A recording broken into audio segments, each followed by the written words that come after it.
Hello aspirants, welcome to Epitome IS. This is Mansoor. In today's video, we will be solving TSPSC Group 2 test series లో జరిగిన first test కి సంబంధించిన solutions అనేవి ఈ session లో మనం కవర్ చేద్దాం. అండ్ ఇక్కడ బోర్డు మీద I'm displaying you the test series test number 1. ఈ టెస్ట్ నెంబర్ 1 లో టెస్ట్ నెంబర్ 1 కి సంబంధించిన question paper I'm hoping that మీ దగ్గర ఆ క్వశ్చన్ పేపర్ ఉందని చెప్పి నేను భావిస్తున్నాను. అండ్ ఆర్ ఎల్స్ మీ దగ్గర ఆన్లైన్ లో జాయిన్ అయిన అభ్యర్థులు కూడా ఆన్లైన్ లో ఒకసారి క్వశ్చన్ పేపర్ ఓపెన్ చేసి ఈ క్వశ్చన్ లో మీకు ఎక్కడైనా డౌట్స్ ఉంటే కనుక కింద కామెంట్ సెక్షన్ లో పెట్టండి. And anyways I will be explaining the answers అని నేను ఇక్కడ ఎక్స్ప్లెయిన్ చేయడం జరుగుతుంది. సో ఇంకా లేట్ చేయకుండా క్వశ్చన్ నెంబర్ 1 కనుక గమనిస్తే, if you observe this question number 1. And ఇంకో విషయం, ఈ టెస్ట్ నెంబర్ 1 ఏదైతే ఉందో దిస్ టెస్ట్ నెంబర్ 1 మనం ఒరిజినల్ సిలబస్ లో కనుక గమనిస్తే ఈ మనం టెస్ట్ సిరీస్ అనేది పేపర్ 2తో స్టార్ట్ చేయడం జరుగుతుందండి. ఈ పేపర్ 2లో మనకి సెక్షన్ 1 ఏదైతే ఉందో దానికి సంబంధించిన క్వశ్చన్ పేపర్ అన్నమాట ఇది. సో ఇంకా క్లుప్తంగా చెప్పాలంటే పేపర్ 2లో మనకి ఫస్ట్ సెక్షన్ ఏదైతే హిస్టరీ సెక్షన్ ఉంటుందో దానికి సంబంధించిన 150 క్వశ్చన్స్ అనేవి నేను ఇక్కడ ఎక్స్ప్లెయిన్ చేయడం జరుగుతుంది. Okay right. క్వశ్చన్ నెంబర్ 1 గమనించండి. క్వశ్చన్ నెంబర్ 1 గమనిస్తే, which of the following క్యారెక్టరైజెస్ the people of Indus valley civilisation. So question number 1 is asking about people of Indus valley civilisation. So statement 1లో ఏం చెప్తున్నాడు, the presence of social hierarchy and some administrative authority అని చెప్పి ఇక్కడ statement 1లో ఇవ్వడం జరిగింది. Statement 2లో Harappan people paid great attention to health and sanitation అని చెప్పి ఇవ్వడం జరిగింది. సో ఇక్కడ మనం ఐడెంటిఫై చేయాల్సింది ఏంటంటే కరెక్ట్ స్టేట్మెంట్ ఏంటో ఐడెంటిఫై చేయాలన్నమాట. అంటే which of the following క్యారెక్టరైజెస్ the people of Indus valley civilization. Indus valley civilization కి సంబంధించిన పీపుల్ కి ఇక్కడ ఇచ్చిన ఆప్షన్స్ లో ఏవి కరెక్ట్ గా సంబంధించినవో అవి మనం పికప్ చేయాలి. సో స్టేట్మెంట్ 1 చూడండి, presence of social hierarchy and some administrative authority అన్నాడు. సో మనకి ఇన్ జనరల్ గా ఇండస్ వ్యాలీ సివిలైజేషన్ టైంలో మనకి సోషల్ హైరార్కీ అనేది ఉందా లేదా? ఎస్ ఉంది, మనకి సోషల్ హైరార్కీ అనేది కనిపిస్తుంది. సో ఈ సోషల్ హైరార్కీ అనేది మనకి 4 క్లాసెస్ లో కనిపిస్తుంది. జనరల్ గా ఈ ఇండస్ వ్యాలీ సివిలైజేషన్ అనేది మనకి మొత్తంగా 4 క్లాసెస్ లో డివైడ్ అయి ఉంటుంది అనమాట. ఒక క్లాస్ లో మనకి బిజినెస్ పీపుల్ ఉంటారు, వాళ్ళనే మనం ట్రేడర్స్ అని చెప్పి పిలుస్తాం, ట్రేడర్స్ ఉంటారు. సెకండ్ క్లాస్ లో మనకి లెర్నడ్ క్లాస్ అంటే చదువుకున్న వాళ్ళు, లెర్నడ్ క్లాస్. అండ్ థర్డ్ లో మనకి వారియర్స్ ఉంటారు. తర్వాత ఫోర్త్ లో మాన్యువల్ లేబర్స్ ఉంటారు. సో ఈ విధంగా మనకి ఇండస్ వ్యాలీ సివిలైజేషన్ లో 4 డిఫరెంట్ క్లాసెస్ అనేవి చేయడం జరిగింది అనమాట. సో కాబట్టి వీడి ఇక్కడ సోషల్ హైరార్కీ గురించి మాట్లాడుతున్నాడు. ఎస్, మనకి సోషల్ హైరార్కీ కనిపిస్తుంది, ఎందుకంటే ఇవి 4 డిఫరెంట్ క్లాసెస్ లో డివైడ్ అయి ఉంది కాబట్టి స్టేట్మెంట్ 1 అనేది కరెక్ట్ అవుతుంది. Second statement, Harappan people paid great attention to health and sanitisation. Yes, చూడంగానే ఈ స్టేట్మెంట్ అనేది రైట్ అని తెలుస్తుంది. ఎందుకు? జనరల్ గా మనకి హారప్పన్ సివిలైజేషన్ లో మనకి ఈ డ్రైనేజ్ సిస్టమ్ కానీ, తర్వాత వాటర్ సీవేజ్ సిస్టమ్ కానీ, ఇవి రెండు కూడా మనకి ఈ హారప్పన్ టైంలో మనకి కనిపిస్తాయి అనమాట. సో కాబట్టి ఈ స్టేట్మెంట్ కూడా మనకి రెండు కూడా కరెక్ట్ స్టేట్మెంట్స్ అవుతాయి. సో ఫస్ట్ క్వశ్చన్ కి answer will be option C, both 1 and 2. Right. Second question చూడండి. If you observe the second question, regarding Indus valley civilisation consider the following statements. Statement 1లో ఏం చెప్తున్నాడు, the Harappan people believed in nature worship అని చెప్పి చెప్తున్నాడు. Second statement లో the Harappans were not secular people అని చెప్పి చెప్పడం జరిగింది. So if you observe here, ఇక్కడ మనం ఏం ఐడెంటిఫై చేయాలంటే ఇండస్ వ్యాలీ సివిలైజేషన్ కి సంబంధించిన స్టేట్మెంట్స్ లో కరెక్ట్ స్టేట్మెంట్స్ ఏంటో మనం ఐడెంటిఫై చేయాల్సి వస్తుంది. ఇక్కడ Harappan people believed in nature worship అంటున్నాడు. జనరల్ గా మనం చూస్తే స్టార్టింగ్ సొసైటీ ఆఫ్ హారప్పా గురించి ఆర్ రిలీజియన్ ఆఫ్ హారప్పా గురించి చదివేటప్పుడు మనకేం తెలుస్తుంది, these Harappan people are nature lovers అని చెప్పి మనకి బేసిక్ గా మనం చదవడం జరుగుతుంది. సో ఇక్కడ నేచర్ వర్షిప్ లో మన హారప్పన్ పీపుల్ ఏం చేసేవారు, కనిపించిన ప్రతి యానిమల్ ని, తర్వాత ప్లాంట్స్ ని అండ్ డిఫరెంట్ బీయింగ్స్ ని మన వాళ్ళు పూజించడం జరిగింది. ఓకే. సో దాంతో పాటు స్టేట్మెంట్ 2లో హారప్పన్స్ వేర్ నాట్ సెక్యులర్ అని చెప్పి అడుగుతున్నాడు.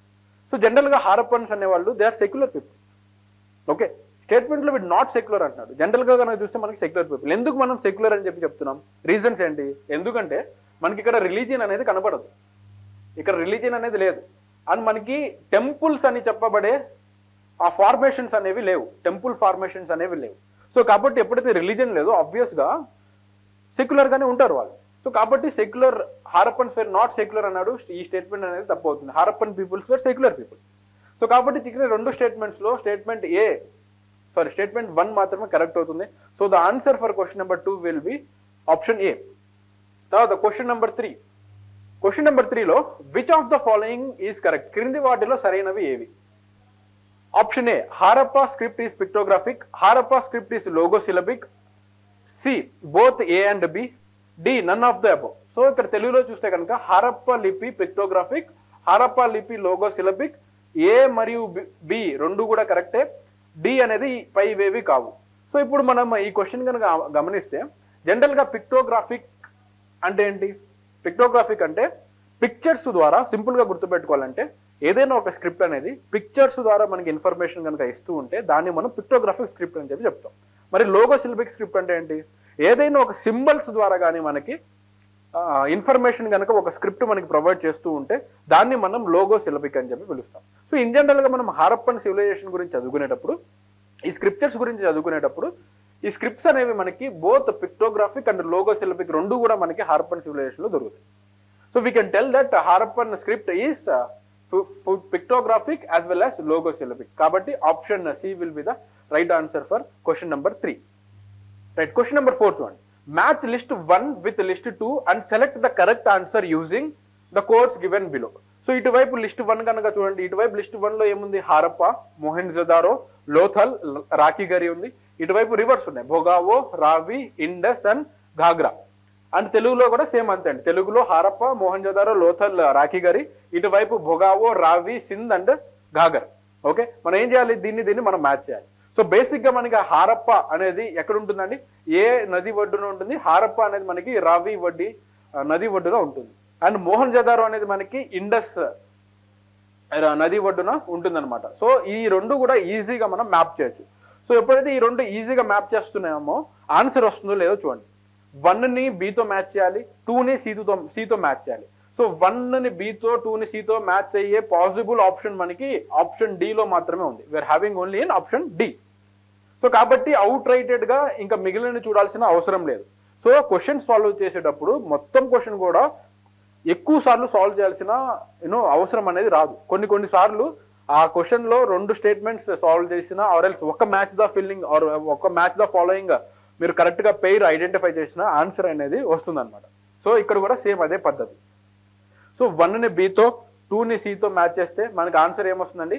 Option D will be the answer. ఎందుకంటే మరి ఏ ఇతర ఆప్షన్ లో కూడా మనకి 1B 2C లేదు. సో ఇప్పుడు మరి లోథల్ ఎక్కడ ఉంటుంది? లోథల్ అనేది మనకి భోగావో రివర్ నది ఒడ్డున ఉంటుంది. రాఖీగరి అనేది మనకి ఘాగర్ నది ఒడ్డున ఉంటుంది. సో అంతవరకు బాగానే ఉంది. మరి ఈ హారప్పా అనేది ప్రెసెంట్ టైంలో ఎక్కడ ఉంది? ప్రెసెంట్ టైంలో హారప్పా కనుక చూస్తే ఎక్కడుందమ్మా? కింద కామెంట్ సెక్షన్ లో పెట్టాలి. ప్రెసెంట్ డేలో హారప్పా అనేది మనకి ఈస్ట్ పాకిస్తాన్ లో కనిపిస్తుంది. ఎక్కడ? ఈస్ట్ పాకిస్తాన్. తర్వాత మొహెంజోదారో మనకి ఎక్కడ కనిపిస్తుందమ్మా? సింధ్ రీజియన్ లో కనిపిస్తుంది. సింధ్ పంజాబ్ రీజియన్ లో మనకి కనిపిస్తుంది. మరి లోథాల్ అనేది ఎక్కడ కనిపిస్తుంది? లోథాల్ అనేది మనకి గుజరాత్ లో కనిపిస్తుంది. ఎక్కడ ఉంటుంది? గుజరాత్. ఈ లోథాల్లో మనకి డాక్ యార్డ్ కూడా ఉంటుంది. ఐడియా ఉందా? గుర్తొస్తుందా? రైట్. తర్వాత రాఖీగరి మనకి ఎక్కడ కనిపిస్తుందమ్మా? ప్రెసెంట్ డే హర్యానాలో కనిపిస్తుంది. ఓకే, సో ఇక్కడ ఇంపార్టెంట్ గా ఒక విషయం మనం గుర్తుపెట్టుకోవాలి. ఏంటంటే, సో మనము ఒక 150 క్వశ్చన్స్ అనేవి సెక్షన్ 1 నుంచి సాల్వ్ చేయడం జరుగుతుంది. ఈ 150 క్వశ్చన్స్ లో మనము కొన్ని డిఫరెంట్ టాపిక్స్ అనేవి ఇక్కడ అడగడం జరిగింది. ఫర్ ఎగ్జాంపుల్ ఇక్కడ ప్లేసెస్ అడిగాడు, ఇక్కడ రివర్స్ అడిగాడు. సో ప్లేసెస్ ని రివర్స్ తో మ్యాచ్ చేశాం. ఇప్పుడు మనం ఏం చేయాలి? ఇక్కడ ఉన్న 4 ఆప్షన్స్ కూడా మనం తెలుసుకోవాలి. దాంతోపాటు ఇండస్ వ్యాలీ సివిలైజేషన్ లో ఇంకేమైనా ఇంపార్టెంట్ ప్లేసెస్ ఆర్ ఇంకేమైనా ఇంపార్టెంట్ రివర్స్ ఉన్నాయా, ఇవి కూడా మనం ఒకసారి బుక్స్ ఓపెన్ చేసి హోంవర్క్ చేయాల్సి వస్తుంది. పాయింట్ అర్థమైందా? సో ఎప్పుడైతే ఈ క్వశ్చన్ మనం టెస్ట్ సిరీస్ లో సాల్వ్ చేస్తున్నామో ఈ క్వశ్చన్ లో ఇచ్చిన కంటెంట్ తో పాటు ఈ క్వశ్చన్ కి ఉన్న రిలేటెడ్ కంటెంట్ కూడా ఒకసారి రివైజ్ చేసుకోవాలి. ఎప్పుడైతే అలా కంటెంట్ ని రివిజన్ చేసుకుంటామో మనకి సబ్ కాన్షియస్ మెమరీ అనేది డెవలప్ అవుతుంది. ఓకే, సబ్ కాన్షియస్ గా మనం రివిజన్ అనేది చాలా ఫాస్ట్ గా చేయడం జరుగుతుంది. దీన్నే మనం రివిజన్ త్రూ MCQs అని చెప్పి పిలుస్తాం. ఆర్ఎల్స్ దీన్నే మనం రివర్స్ ఇంజనీరింగ్ అని చెప్పి కూడా పిలుస్తూ ఉంటారు అనమాట. Okay, right. తర్వాత క్వశ్చన్ నెంబర్ 4 అయిపోయింది. Next question is question number 5. So if you see question number 5, which of the following statement correct regarding the religion of early Vedic Aryans? Early Vedic Aryans కి సంబంధించిన religion గురించి మనం correct statements ఏంటో identify చేయాలి. So ఇక్కడ option ఏలో వీడు temples were present అని ఇచ్చాడు. రైట్. ఆప్షన్ బిలో ఐడల్ వర్షిప్ వాస్ ప్రెసెంట్ అని ఇచ్చాడు. ఆప్షన్ సిలో అగ్ని was the most important God అని చెప్పాడు. ఆప్షన్ డిలో దే వర్షిప్డ్ నేచర్ అని చెప్పి ఇవ్వటం జరిగింది. సో ఇక్కడ ఇచ్చిన 4 ఆప్షన్స్లో మనం ఐడెంటిఫై చేయాల్సింది ఏంటంటే ఈ ఎర్లీ వేదిక్ రిలీజియన్కి సంబంధించిన కరెక్ట్ ఆన్సర్ ఏంటో ఐడెంటిఫై చేయాలి. సో ఈ ఎర్లీ వేదిక్ అనేది మనకి ఎప్పుడు స్టార్ట్ అవుతుందమ్మా? 1500 BC నుంచి 1000 BC వరకు మనకి ఎర్లీ వేదిక్ ఏజ్ అనేది ఉంటుంది. అండ్ ఆ తర్వాత 1000 BC నుంచి 500, కొన్ని బుక్స్లో 600 ఉంటుంది, 500 BC వరకు మనకి లేటర్ వేదిక్ ఆరియన్స్ అనే వాళ్ళు వస్తారనమాట. Early Vedic as well as later Vedic ఆరియన్స్. So దాంతోపాటు ఇక్కడ ఆప్షన్స్ కనుక మనం గమనిస్తే టెంపుల్స్ వేర్ ప్రెసెంట్ అని చెప్పి చెప్పాడు. సో జనరల్గా మనకి టెంపుల్స్ అనేవి ఎర్లీ వేదిక్ ఆరియన్స్ ఆ టైంలో మనకి కనపడవు అనమాట. సో కాబట్టి స్టేట్మెంట్ ఏని మనం ఎలిమినేట్ చేయొచ్చు. స్టేట్మెంట్ బి చూడండి, idol worship was present. No, idol worship అనేది మనకి ఎర్లీ వేదిక్ టైంలో మనకి ఉండదు. తర్వాత Agni was most important god అన్నాడు. ఫస్ట్ మనకి గాడ్స్ ఉన్నారు ఆ టైంలో? ఎస్, మనకి వేదిక్ టైంలో గాడ్స్ అనేవాళ్ళు ఉన్నారు. ఇన్ జనరల్ గా మనం ఈ ఎర్లీ వేదిక్ ని మనం ఎలా పిలవచ్చమ్మా? రిగ్ వేదిక్ పీరియడ్ అని చెప్పి కూడా పిలుస్తాం. ఏంటది? Rig Vedic period. Which of the following is also known as Rig Vedic period అంటే మనం ఎర్లీ వేదిక్ పీరియడ్ ని పిక్ చేసుకోవాల్సి వస్తుంది. సో ఈ రిగ్ వేదిక్ టైంలో దేవుళ్ళు ఉన్నారు, గాడ్స్ ఉన్నారు, కానీ అగ్ని ఈ వాజ్ మోస్ట్ ఇంపార్టెంట్ గాడ్ అని చెప్పి చెప్తున్నాడు. But it is wrong. Agni was not most important god during early Vedic period. మరి ఏ god important? Indra. God Indra was most important god during early Vedic period. Point అర్థమైందా? సో కాబట్టి ఈ స్టేట్మెంట్ కూడా wrong. Then option D, they worshipped nature. Yes, this is the right answer. They worshipped nature. నేచర్ని early Vedic times లో కూడా nature ని వీళ్ళు worship చేయడం జరిగింది.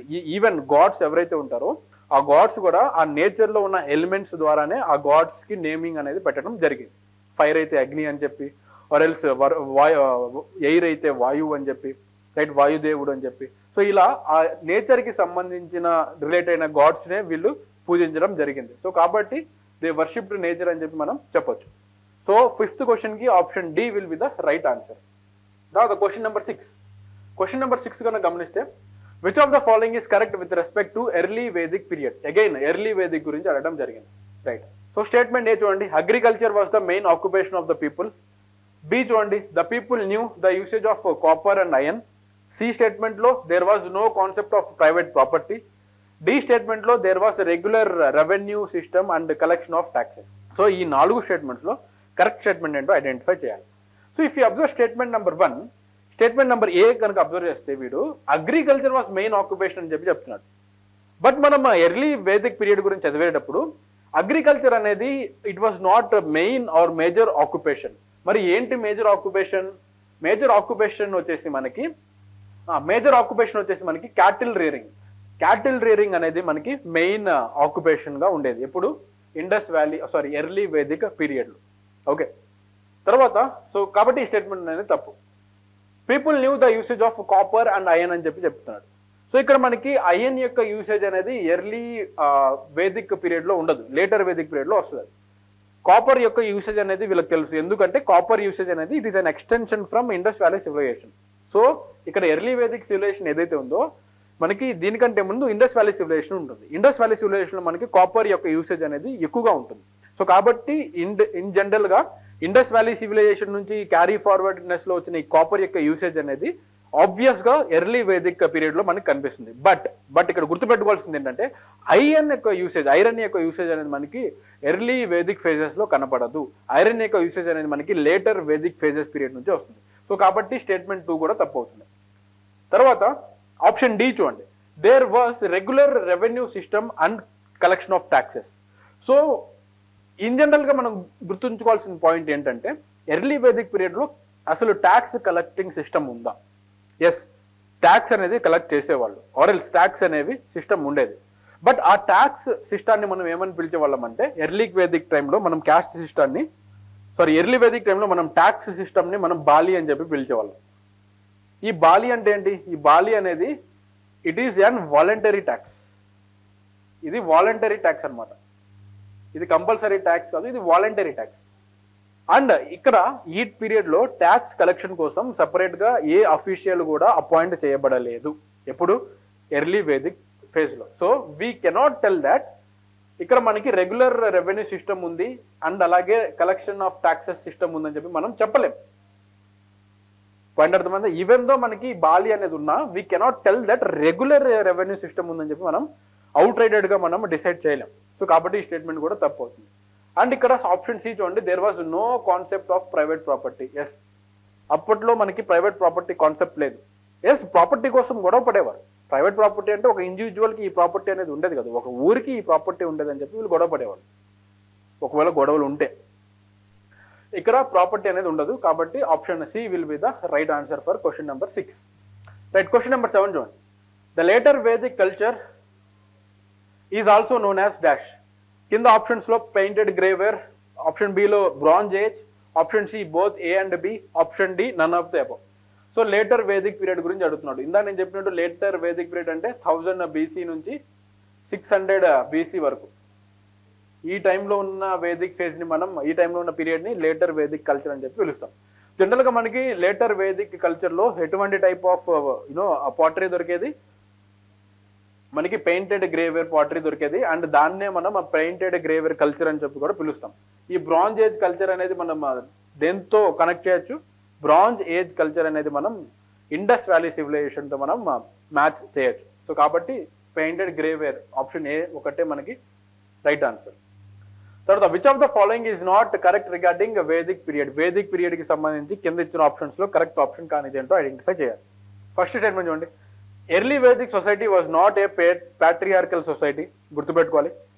Statement 2, later Vedic society was a patriarchal society. ఇది స్టేట్మెంట్ 2. కింద ఇక్కడ మనం which of the following is not correct అంటున్నాడు. సో నాట్ కరెక్ట్ అనేది ఖచ్చితంగా మనం అండర్లైన్ చేసుకోవాలి.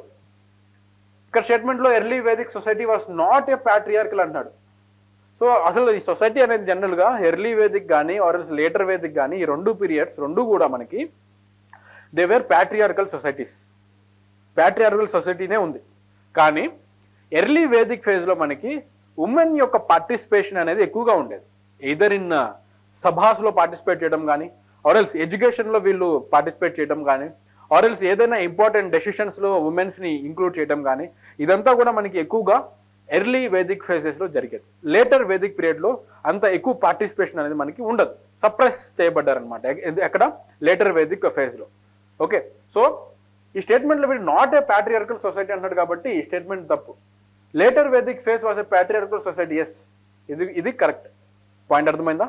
గుర్తుపెట్టుకోవాల్సింది ఏంటి, రెండు ఫేసెస్ కూడా, రెండు పీరియడ్స్ కూడా they were patriarchal society, male dominant society అనమాట. కానీ ఎర్లీ వేదిక్ ఫేజ్ లో ఉమెన్స్ కి ఎక్కువ హై ప్రయారిటీ ఇచ్చేవాళ్ళు. సో క్వశ్చన్ లో వీడు ఏమన్నాడు, నాట్ కరెక్ట్ అన్నాడు. ఇక్కడ క్వశ్చన్ లో వీడు నాట్ కరెక్ట్ అంటున్నాడు కాబట్టి ఈ రెండు స్టేట్మెంట్స్ లో నాట్ కరెక్ట్ ఏంటి, only one is not correct. So option A will be the right answer. ఒకవేళ క్వశ్చన్ లో కనుక which of the following is correct అన్నాడు అనుకోండి, అప్పుడేమవుతుంది, స్టేట్మెంట్ 2 అనేది రైట్ అవుతుంది. ఎందుకు, స్టేట్మెంట్ 2 అనేది కరెక్ట్ స్టేట్మెంట్ కాబట్టి. Okay, so for question number 8 answer will be option A. Question number 9 చూడండి, which of the following statement represents the term Vajapeya. తెలుగులో చదివితే కింది వాటిలో ఏది వాజపేయ అనే పదాన్ని సూచిస్తుంది. Option A royal consecration and king conferred supreme power. Option B chariot race to win against all kings మెనా. ఇక్కడే ఉంది చూడండి, ఆప్షన్ బి లోనే ఆన్సర్ ఉంది. తెలుగులో దాన్ని ఏమంటారంటే బంధుమిత్రులందరిపై గెలవడానికి రథోత్సవం. సో ఈ Vajapeya is nothing but it is a chariot race. అది గుర్తుపెట్టుకోండి, వజపేయ అనేది it is a chariot race performed by king. And ఆ రేస్ లో ఎవరెవరు ఉంటారంటే ఆ రేస్ లో ఆ కింగ్ కి సంబంధించిన ఫ్రెండ్స్ మాత్రమే ఉంటారనమాట. ఓకే, అది జస్ట్ గా నార్మల్ గా కండక్ట్ చేసే హార్స్ రైడ్ అనమాట, చారియట్ రేస్ అనమాట. ఓకే, అండ్ ఇక్కడ ఈ వజపేయలో ఇంకో కామెడీ ఏంటంటే సచ్చినట్టు ఆ కింగే గెలవాలి, ఇంకెవరు గెలవకూడదు. అందరూ కూడా ఎవరి కోసం కృషి చేయాలంటే ఆ కింగ్ గెలవడం కోసం కృషి చేయాలన్నమాట. ఓకే, అంటే ఏంటి, ఆ రేస్ స్టార్ట్ అవ్వకముందే మీకు డెసిషన్ అనేది తెలిసిపోతుంది, ఎవరు గెలవాలి, కింగ్ అనే ఆయన ఖచ్చితంగా గెలిచి తీరాలి. ఒకవేళ కింగ్ ఓడిపోతున్నాడు అంటే ఏంటి అర్థం, కింగ్ అనేవాడు ఓడిపోదు. మిగతా వాళ్ళు ఒకవేళ ఫాస్ట్ గా వెళ్తున్నా వాళ్ళు స్లో అయిపోయి కింగ్ ని గెలిపిస్తారనమాట. Question number 10, arrange the following in ascending order from lowest to highest levels of administrative unit. జాగ్రత్తగా గుర్తుపెట్టుకోవాలి, లోయెస్ట్ నుంచి highest units of administrative units అంటున్నాడు. అండ్ కింద ఆప్షన్స్ లో ఆప్షన్ ఏ కుల, దాని తర్వాత విస్, దాని తర్వాత జన, దాని తర్వాత రాజ్యం అని చెప్పి చెప్పడం జరిగింది. రైట్. దాంతోపాటు ఆప్షన్ బి కనుక చూస్తే రాజన్, ఆ తర్వాత జన, ఆ తర్వాత విస్, ఆ తర్వాత కుల అని చెప్పడం జరిగింది. ఆప్షన్ సిలో కుల, జన, విస్, రాజన్. ఆప్షన్ డిలో జన, కుల, విస్ అండ్ మరియు రాజన్. సో జనరల్ గా ఇక్కడ ఇచ్చిన 4 ఆప్షన్స్ లో ద కరెక్ట్ ఆప్షన్ ఏంటయ్యా అంటే correct option will be option ఏ. ఎందుకు? జనరల్ గా కుల అంటే it is nothing but family. దాని తర్వాత విస్ అంటే ఇట్ ఈస్ ఏ క్లాన్. దాని తర్వాత జన అంటే it is nothing but tribe. దాని తర్వాత రాజన్ అంటే ఆబ్వియస్ గా కింగ్ అని చెప్పి అర్థం అనమాట. సో ఒక ఇండివిజువల్ ఫ్యామిలీ అనేది ఒక ఇండివిజువల్ ఫ్యామిలీ అయితే గ్రూప్ ఆఫ్ ఫ్యామిలీస్ ని కలిపి మనం క్లాన్ అని చెప్పొచ్చు. గ్రూప్ ఆఫ్ క్లాన్స్ ని మనం ట్రైబ్స్ అని చెప్పి చెప్పొచ్చు. ఈ ట్రైబ్స్ మొత్తానికి కూడా కింగ్ ఎవడయ్యా అంటే రాజన్ అనే person is a king. Okay, head of family is kula, head of clan is vis, head of tribe we can call him as jana, head of the kingdom or else territory we can call him as an Rajan. So statement A will be the right answer. And ఇక్కడ గుర్తుపెట్టుకోవాల్సింది ఏంటంటే general గా ఈ question కి answer అందరూ చేస్తారు, కానీ ఇక్కడ మనం రివైజ్ చేయాల్సిన పాయింట్ ఏంటి? ఈ అడ్మినిస్ట్రేటివ్ యూనిట్ అనేది ఏ టైంకి సంబంధించిన అడ్మినిస్ట్రేటివ్ యూనిట్. పాయింట్ అర్థమైందా? ప్రిపరేషన్ చేసిన ప్రతి ఒక్కరు ఈ క్వశ్చన్ ఆన్సర్ చేస్తారండి. బట్ గుర్తుపెట్టుకోవాల్సింది ఏంటంటే ఈ అడ్మినిస్ట్రేటివ్ యూనిట్స్ అనేవి మనకి ఎర్లీ వేదిక్ ఫేజ్ కి సంబంధించిన అడ్మినిస్ట్రేటివ్ యూనిట్స్ అనమాట. మరి లేటర్ వేదిక్ ఫేజ్ లో ఈ అడ్మినిస్ట్రేటివ్ యూనిట్స్ ఏమైనాయి? లేటర్ వేదిక్ ఫేజ్ లో మనకి జనపదాస్ వచ్చేసాయి. ఆ తర్వాత ఈ జనపదాస్ కాస్త మనకి మహాజనపదాస్ గా మారాయి. ఆ తర్వాత మనకి అడ్మినిస్ట్రేషన్ మొత్తం మారిపోయింది, అడ్మినిస్ట్రేటివ్ సిస్టమ్ మొత్తం మారిపోయింది. ఈ కుల, విస్, జన, రాజన్ ఈ మొత్తం కూడా ఏ టైంకి సంబంధించినవి? Early Vedic phase. ఆ తర్వాత మనకి లేటర్ వేదిక్ ఫేజ్ లో జనపదాస్, మహాజనపదాస్ ఇవన్నీ రావడం జరిగాయి అనమాట. పాయింట్ అర్థమైందా? ఇది కూడా గుర్తుపెట్టుకోవాలి. తర్వాత question number 11, which of the following is correct regarding which of the following is correct regarding janasanghas. Janasanghas సంబంధించిన కింద ఇచ్చిన ఆప్షన్స్ లో కరెక్ట్ ఆన్సర్స్ ఏంటో గమనించాలి. స్టేట్మెంట్ ఏలో సెంట్రలైజ్డ్ అండ్ హెరిడేటరీ అన్నాడు. స్టేట్మెంట్ బిలో decentralized and was not hereditary అన్నాడు. స్టేట్మెంట్ సిలో సెంట్రలైజ్డ్ అండ్ నాట్ హెరిడేటరీ అని చెప్పాడు. స్టేట్మెంట్ డిలో డీసెంట్రలైజ్డ్ అండ్ హెరిడేటరీ అని చెప్పడం జరిగింది. సో ఇటువైపు తెలుగులో కనుక గమనిస్తే సెంట్రలైజ్డ్ మనం కేంద్రీకృత అని చెప్పి పిలుస్తాం. సో ఆప్షన్ ఏలో వీడు కేంద్రీకృత మరియు వంశపార్యపరమైనవి అని చెప్పి స్టేట్మెంట్ ఏలో ఇవ్వడం జరిగింది. స్టేట్మెంట్ 2లో వికేంద్రీకరించబడింది మరియు వంశపార్యపర్యమైనవి కావు. సిలో కేంద్రీకృతం మరియు వారసత్వమైనవి కావు. ఆప్షన్ డిలో వికేంద్రీకత మరియు వంశపారంపర్యమైనవి అని చెప్పి ఇక్కడ 4 స్టేట్మెంట్స్ ఇవ్వడం జరిగింది. సో జనరల్ గా ఈ మహాసంఘాస్ ఏంటి? ఈ మహాసంఘాస్ మనం ఎక్కడ చదువుకుంటాం? ఈ మహాసంఘాస్ అనేది మనం మహాజనపదాస్ ఎప్పుడైతే ఏర్పడతాయో ఏంటవి మహాజనపదాస్ ఎప్పుడైతే ఏర్పడతాయో ఈ మహాజనపదాస్ లో మొత్తం మనకి 16 ఉంటాయి అమ్మ. ఈ 16 మహాజనపదాస్ 16 మహాజనపదాస్ లో ఒక 2 మాత్రం దే వేర్ కాల్డ్ యాజ్ ఘన సంఘాస్. ఏంటి ఆ 2? ఆ 2 ఏంటంటే ఒకటి వజ్జి ఇంకోటి మల్ల. ఈ 2 మహాజనపదాస్ మాత్రమే దే వేర్ కాల్డ్ యాజ్ ఘన సంఘాస్. మరి ఘన సంఘాసులో ఏముంటుంది? ఘన సంఘాసులో ఒక గవర్నమెంట్ ని ఎన్నుకోవాలన్నా ఆర్ఎల్స్ ఒక రాజుని ఎన్నుకోవాలంటే ఆ రాజు అనేవాడు ఆ ప్రజల చేత ఎన్నుకొని రాజు అవుతాడనమాట. ఓకే, అక్కడ యుద్ధాలు చేయడం వల్ల ఆర్ఎల్స్ ఒక రాజ్యం నుంచి ఒక రాజ్యం ఆక్రమించడం వల్ల అలా రాజులు అవ్వరు. ఈ ఘన సంఘాసులో రాజులు ఎలా అవుతారు? కింగ్స్ ఎవరు అవుతారు? ప్రజలు ఎవరైతే ఎన్నుకుంటారో వాళ్ళు మాత్రమే కింగ్స్ అవుతారు. అలా ఎన్నుకున్న కింగ్స్ వాళ్ళ యొక్క టెరిటరీ యొక్క అడ్మినిస్ట్రేషన్ మొత్తం కూడా కౌన్సిల్ ఆఫ్ మినిస్టర్స్ ద్వారా వాళ్ళు చేసుకుంటూ ఉంటారు అనమాట. ఓకే, సో జనరల్గా ఈ ఘన సంఘాస్ అనేవి మరి ఇక్కడ ఇచ్చిన 4 స్టేట్మెంట్స్ లో ఆన్సర్ ఏమవుతుంటుంది? ఘన సంఘాస్ అనేవి they were decentralised and was not hereditary. ఇవన్నీ కూడా డీసెంట్రలైజ్ అయి ఉంటాయి. అండ్ ఇక్కడ మనకి హెరిడేటరీ అనేది ఉండదు. అంటే కింగ్ అనేవాడు వాడి కొడుకు కింగ్ అవ్వడు. ఆ కింగ్ ని ఎలక్ట్ చేయాలనుకుంటే కనుక ఆ ప్రజలు ఎవరైతే సజెస్ట్ చేస్తారో వాళ్ళు మాత్రమే ఇక్కడ హెడ్స్ అవుతారు. కాబట్టి statement B will be the right answer for question number 11. తర్వాత క్వశ్చన్ నెంబర్ 12 చూడండి. Which of the following pottery was prominent during Mahajanapada period. ఈ మహాజనపద పీరియడ్ లో ఎటువంటి టైప్ ఆఫ్ పాటరీ అనేది ప్రాముఖ్యత చెందింది? Option A northern black polished ware. Option B ochre coloured pottery. Option C painted grey wear.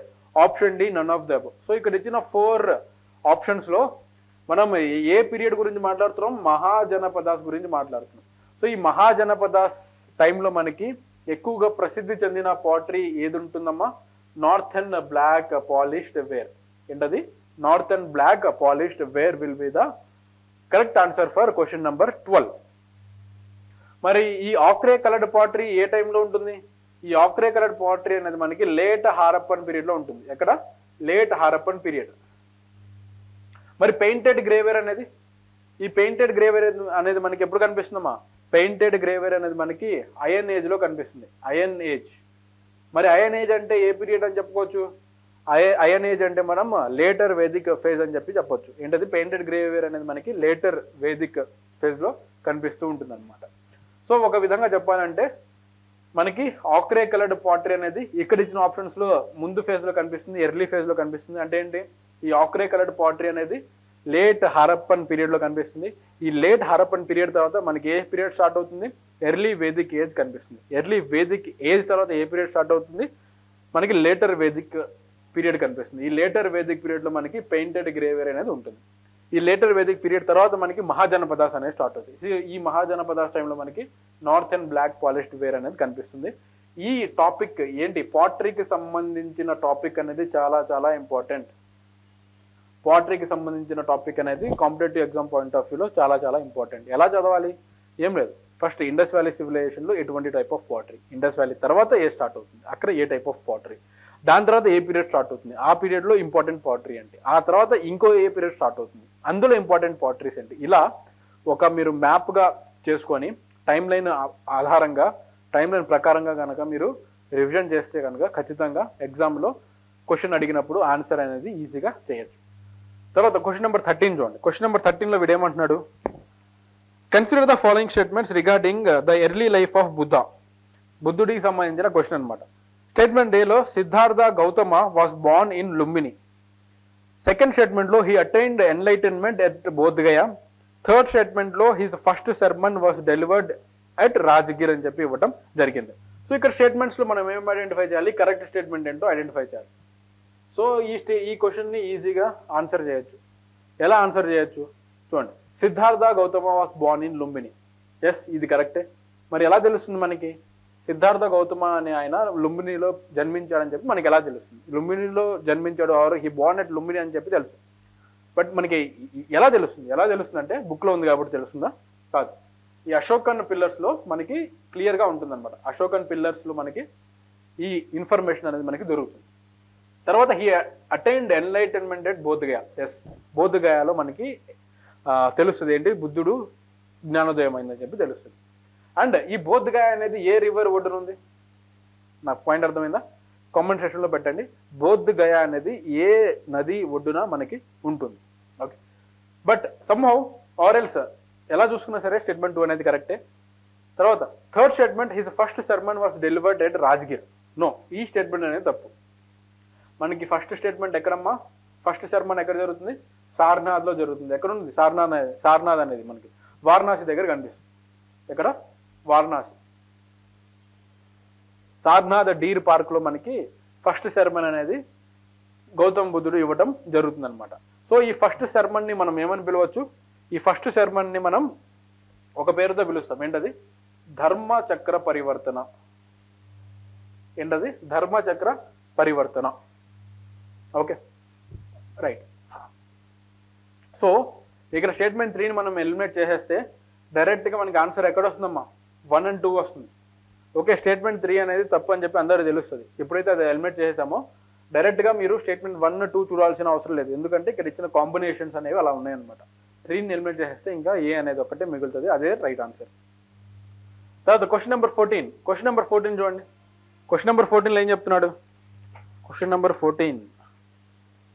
Consider the following statements regarding the spread of Buddhism. Statement 1.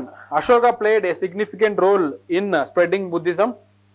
తర్వాత statement 2లో Buddhism was introduced to Sri Lanka by Mahinda, son of Ashoka. Statement 3లో Buddhism did not spread beyond the Indian subcontinent during Ashoka's reign. So ఈ 3 statements చదువుతూనే మనకి ఏం అర్థం అవుతుంది? అసలు ముందు క్వశ్చన్లో వీడేమడుతున్నాడు? Which of the statements given above are correct. పైన ఇచ్చిన 3 స్టేట్మెంట్స్లో కరెక్ట్ స్టేట్మెంట్ ఏంటో ఐడెంటిఫై చేయమంటున్నాడు. సో ఈ 3 స్టేట్మెంట్స్ చదువుతూనే ఈ థర్డ్ స్టేట్మెంట్ అనేది చాలా ఎక్స్ట్రీమ్ స్టేట్మెంట్. ఎందుకు? జనరల్గా అశోకుడి టైంలో మనకి బుద్ధిజం అనేది డిఫరెంట్ కంట్రీస్కి స్ప్రెడ్ అయింది. మరీ ముఖ్యంగా చెప్పాలంటే గ్రీక్ కంట్రీస్కి ఇది స్ప్రెడ్ అవ్వడం జరిగింది. అక్కడికి మన వాళ్ళు స్ప్రెడ్ చేయడం అనేది స్టార్ట్ చేశారు. ఈవెన్ మనకు ఇండియాకి పక్కన ఉన్న శ్రీలంక కానీ, ఇటువైపు ఉన్న ఇటువైపు ఉన్న చిన్న చిన్న కంట్రీస్ ఏవైతే ఉంటాయో ఆ కంట్రీస్ అన్నిటికీ మన బుద్ధిజాన్ని వీళ్ళు స్ప్రెడ్ చేయడం స్టార్ట్ చేశారు. సో ఎప్పుడైతే ఈ స్టేట్మెంట్ 3లో Buddhism did not spread beyond Indian subcontinent during Ashoka's reign అన్నాడో, ఖచ్చితంగా ఈ స్టేట్మెంట్ అనేది ఎక్స్ట్రీమ్ స్టేట్మెంట్ అండ్ ఈ స్టేట్మెంట్ అనేది తప్పు అని చెప్పి బేసిక్గా అశోకుడి గురించి చదివిన వాళ్ళకి కానీ ఆర్ఎల్స్ బుద్ధిజానికి సంబంధించిన కంటెంట్ చదివిన వాళ్ళకి కానీ ఈ స్టేట్మెంట్ అనేది తప్పని అర్థం అవుతుంది. సో ఎప్పుడైతే ఇది స్టేట్మెంట్ తప్పని అర్థమైందో 3ని మీరు ఎలిమినేట్ చేస్తే మీకు డైరెక్ట్గా ఆన్సర్ అనేది 1 and 2 వస్తుంది. ఎందుకు ఇలా వస్తుందంటే బికాస్ ఆఫ్ ఆప్షన్స్లో కాంబినేషన్స్ని బేస్ చేసుకొని మనకి ఆన్సర్ అనేది డైరెక్ట్గా ఆప్షన్ ఏ అనేది రావటం జరిగింది. పాయింట్ అర్థమైందా? ఇప్పుడు ఎందుకైనా మంచిది ఒకసారి 2 స్టేట్మెంట్స్ చూద్దాం. స్టేట్మెంట్ 1లో ఏమంటున్నాడంటే Ashoka played a significant role in spreading Buddhism అంటున్నాడు. ఎస్, అశోకుడు మనకి బుద్ధిజం స్ప్రెడ్ చేయడంలో he played a very significant role. And if you see this Ashoka belongs to which dynasty? ఏ డైనాస్టీకి సంబంధించిన ఆయన? ఈ అశోకుడు అనే ఆయన మనకి మౌర్యన్ డైనాస్టీకి సంబంధించిన కింగ్ అనమాట. ఏ డైనాస్టీ? మౌర్యన్ డైనాస్టీ. ఈ మౌర్యన్ డైనాస్టీకి సంబంధించిన కింగ్లో అశోకుడి యొక్క ప్లేస్ ఎక్కడ ఉంటుందంటే 3rd ప్లేస్లో ఉంటుంది. అంటే ఏంటి? 3rd Mauryan king, 3rd great king అని నేను చెప్పట్లా. Ashoka was a 3rd Mauryan king అని మాత్రమే నేను చెప్తున్నా. సో మీరు పొరపాటున 3rd ఇంపార్టెంట్ కింగ్ అని సార్ చెప్పారని చెప్పి మీరు మళ్ళీ కామెంట్ సెషన్లో పెట్టద్దు. రైట్. స్టేట్మెంట్ 2లో ఏం చెప్తున్నాడు? Buddhism was introduced to Sri Lanka by Mahinda son of Ashoka. Yes, Buddhism శ్రీలంకలో మనకి ఈ మహింద ఎవరైతే ఉన్నారో అశోకుడి యొక్క సన్, ఈయన వల్లే అక్కడ స్ప్రెడ్ అవ్వడం జరిగింది, ఇంట్రొడ్యూస్ అవ్వడం జరిగింది. సో కాబట్టి స్టేట్మెంట్ 2 కూడా రైట్. సో ఎలాగో 1, 2 రైట్ అనేది మనం ముందే చూసాం. రైట్. ఇక్కడ మనం ఇంకా గుర్తుపెట్టుకోవాల్సిన విషయాలు ఏంటంటే అశోకుడికి ఇంకేమైనా బిరుదులు ఉన్నాయా? జనరల్గా అశోకాన్ని మనం పియాదాసి అండ్ దేవనంపియా అని చెప్పి 2 బిరుదులతో పిలవడం జరుగుతుంది. ఓకే, అది కూడా ఒకసారి రివర్స్ చేయండి. అండ్ అశోకాకి సంబంధించిన rock addicts, important rock addicts ఏమి ఉంటాయో అవి కూడా ఒకసారి నోట్స్ ఓపెన్ చేసి, ఎలాగో మనం అశోకుడి గురించి మాట్లాడుతున్నాం కాబట్టి ఒక 2-3 minutes స్పెండ్ చేసి అలా పేజెస్ చెప్పండి. Okay, right. తర్వాత question number 15. Consider the following statements about Tripitakas. So త్రిపీటకాస్కి సంబంధించిన క్వశ్చన్. త్రిపీటకాస్కి సంబంధించిన క్వశ్చన్లో స్టేట్మెంట్ 1లో ఏం చెప్తున్నాడంటే Tripitaka is a sacred scripture of Buddhism అంటున్నాడు. సెకండ్లో it consists of 3 baskets or collection of text అని చెప్పి ఇవ్వడం జరిగింది. తర్వాత 3rd స్టేట్మెంట్లో Vinaya Pitaka deals with teachings of Buddha అని ఇవ్వడం జరిగింది. తెలుగులో మళ్ళీ చదువుతున్నాం. త్రిపీటకం గురించి కింద ఇవ్వబడిన వాక్యాలను పరిశీలించండి. స్టేట్మెంట్ 1, త్రిపీటక బౌద్ధ మతం యొక్క పవిత్ర గ్రంథం. 2, ఇది గ్రంథాల సేకరణలను కలిగి ఉంటుంది. 3, వినయ పీఠక బుద్ధుని బోధనలతో వ్యవహరిస్తుంది. పైన ఇచ్చిన వాక్యాలలో సరైనవి ఏవి? సో ఇక్కడ మనం కనుక గమనిస్తే ఈ 3 స్టేట్మెంట్స్లో మనకి వినయ పీఠక గురించి మనం ఈజీగా పట్టేయవచ్చు. ఎందుకు వినయ పీఠక గురించి ఎందుకు ఈజీగా పట్టేయవచ్చు? ఎందుకంటే జనరల్గా వీడు 3 పీఠకాస్ అంటున్నాడు. ఈ 3 పీఠకాస్ అన్నప్పుడు మనకి ఇంపార్టెంట్ 3 పీఠకాస్లో ఏమేమి ఉంటాయి? ఒకటి వినయ పీఠక, ఇంకోటి సుత్త పీఠక, మూడోది అభిధమ్మ పీఠక. ఈ వినయ పీఠక అనేది దేని గురించి మాట్లాడుతుంది? ఈ వినయ పీఠక అనేది మనకి ఇట్ టాక్స్ ఫర్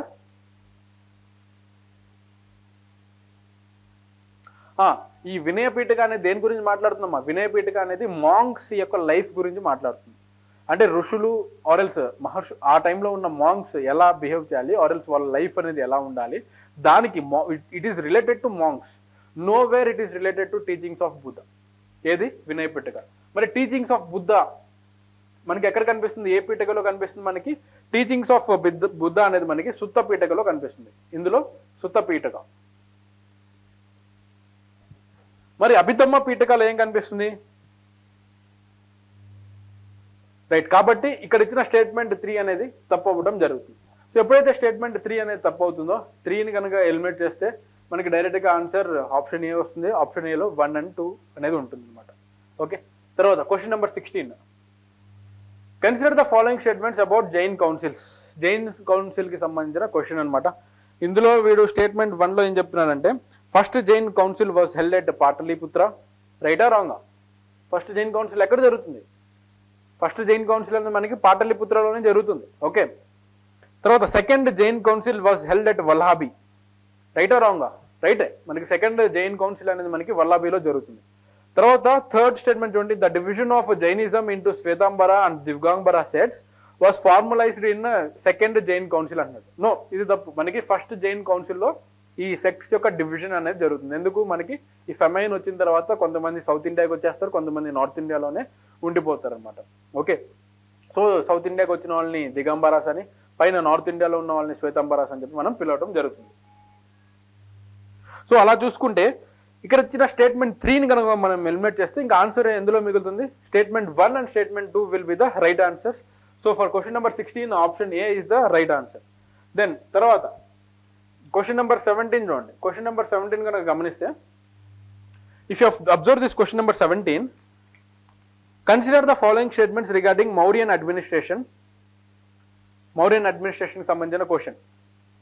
స్టేట్మెంట్ 1లో Mauryan empire was divided into 4 provinces with imperial capital at Pataliputra. ఇది స్టేట్మెంట్ 1. స్టేట్మెంట్ 2 చూడండి, the provinces were administrate by Kumara who were generally loyal princes. ఇది స్టేట్మెంట్ 2. స్టేట్మెంట్ 3 చూడండి, Megasthenes account Indica provides detailed information about Mauryan administration. ఇది statement 3. ఈ 3 స్టేట్మెంట్స్లో మనం identify చేయాల్సింది ఏంటి? కరెక్ట్ స్టేట్మెంట్స్ ఏంటో ఐడెంటిఫై చేయాలి. సో బేసిక్గా మనం మౌర్యన్ అడ్మినిస్ట్రేషన్ గురించి చదువుకునేటప్పుడు ఈ మౌర్యన్ అడ్మినిస్ట్రేషన్ అనేది మనకి 4 ప్రావిన్సెస్లో డివైడ్ అయి ఉంది. దాంతోపాటు మనకి క్యాపిటల్, ఇంపీరియల్ క్యాపిటల్ ఎక్కడ ఉంటుంది? క్యాపిటల్ ఎక్కడమ్మా మౌర్యన్ ఎంపైర్కి? పాటలిపుత్ర అని చెప్పి మనం చదువుకుంటాం. సో బేసిక్ ఫ్యాక్ట్ అన్నమాట. తర్వాత ఈ ప్రావిన్సెస్ ఏవైతే డివైడ్ అయి ఉన్నాయో ప్రతి ప్రావిన్సెస్కి ఒక హెడ్ ఉంటాడు. ఆ హెడ్ని మనం కుమారా అని చెప్పి పిలుస్తాం. ఇది కూడా కరెక్టే. తర్వాత ఇండికా అనే బుక్లో మనకి డీటెయిల్డ్గా ఇన్ఫర్మేషన్ ఉంటుంది దేని గురించి? మౌర్యన్ యొక్క అడ్మినిస్ట్రేషన్ గురించి. సో కాబట్టి ఈ ఇండికా అనేది ఎవరు రాశాడు? మెగాస్థనీస్ రాయటం జరిగింది. సో ఈ స్టేట్మెంట్ కూడా కరెక్ట్. అండ్ ఈ టైంలోనే మనకి అర్థశాస్త్ర అని చెప్పి ఇంకో బుక్ ఉంటుంది. ఎవరు రాశారు? కౌటిల్యుడు రాస్తాడు అర్థశాస్త్ర గురించి. Okay, so most of the time ఒకవేళ ట్విస్ట్ చేయాలనుకుంటే కనుక ఇక్కడ ఇండికా అనేది మెగాస్థనీస్ రాశాడని చెప్పి ఇచ్చాడు. కొన్నిసార్లు కౌటిల్య రాశాడని చెప్పి కూడా ఇవ్వచ్చు. ఆర్ఎల్స్ అర్థశాస్త్ర రాసింది మెగాస్థనీస్ అని కూడా స్టేట్మెంట్స్లో ఇరికించి ఇవ్వచ్చు వాళ్ళు. ఓకే, ఎక్కడైనా కన్ఫ్యూజ్ చేయాలనుకుంటే కనుక. ఓకే, సో ఇక్కడ ఇచ్చిన 3 స్టేట్మెంట్స్ కూడా బేసిక్ ఫ్యాక్చువల్ స్టేట్మెంట్స్ కాబట్టి answer will be option D.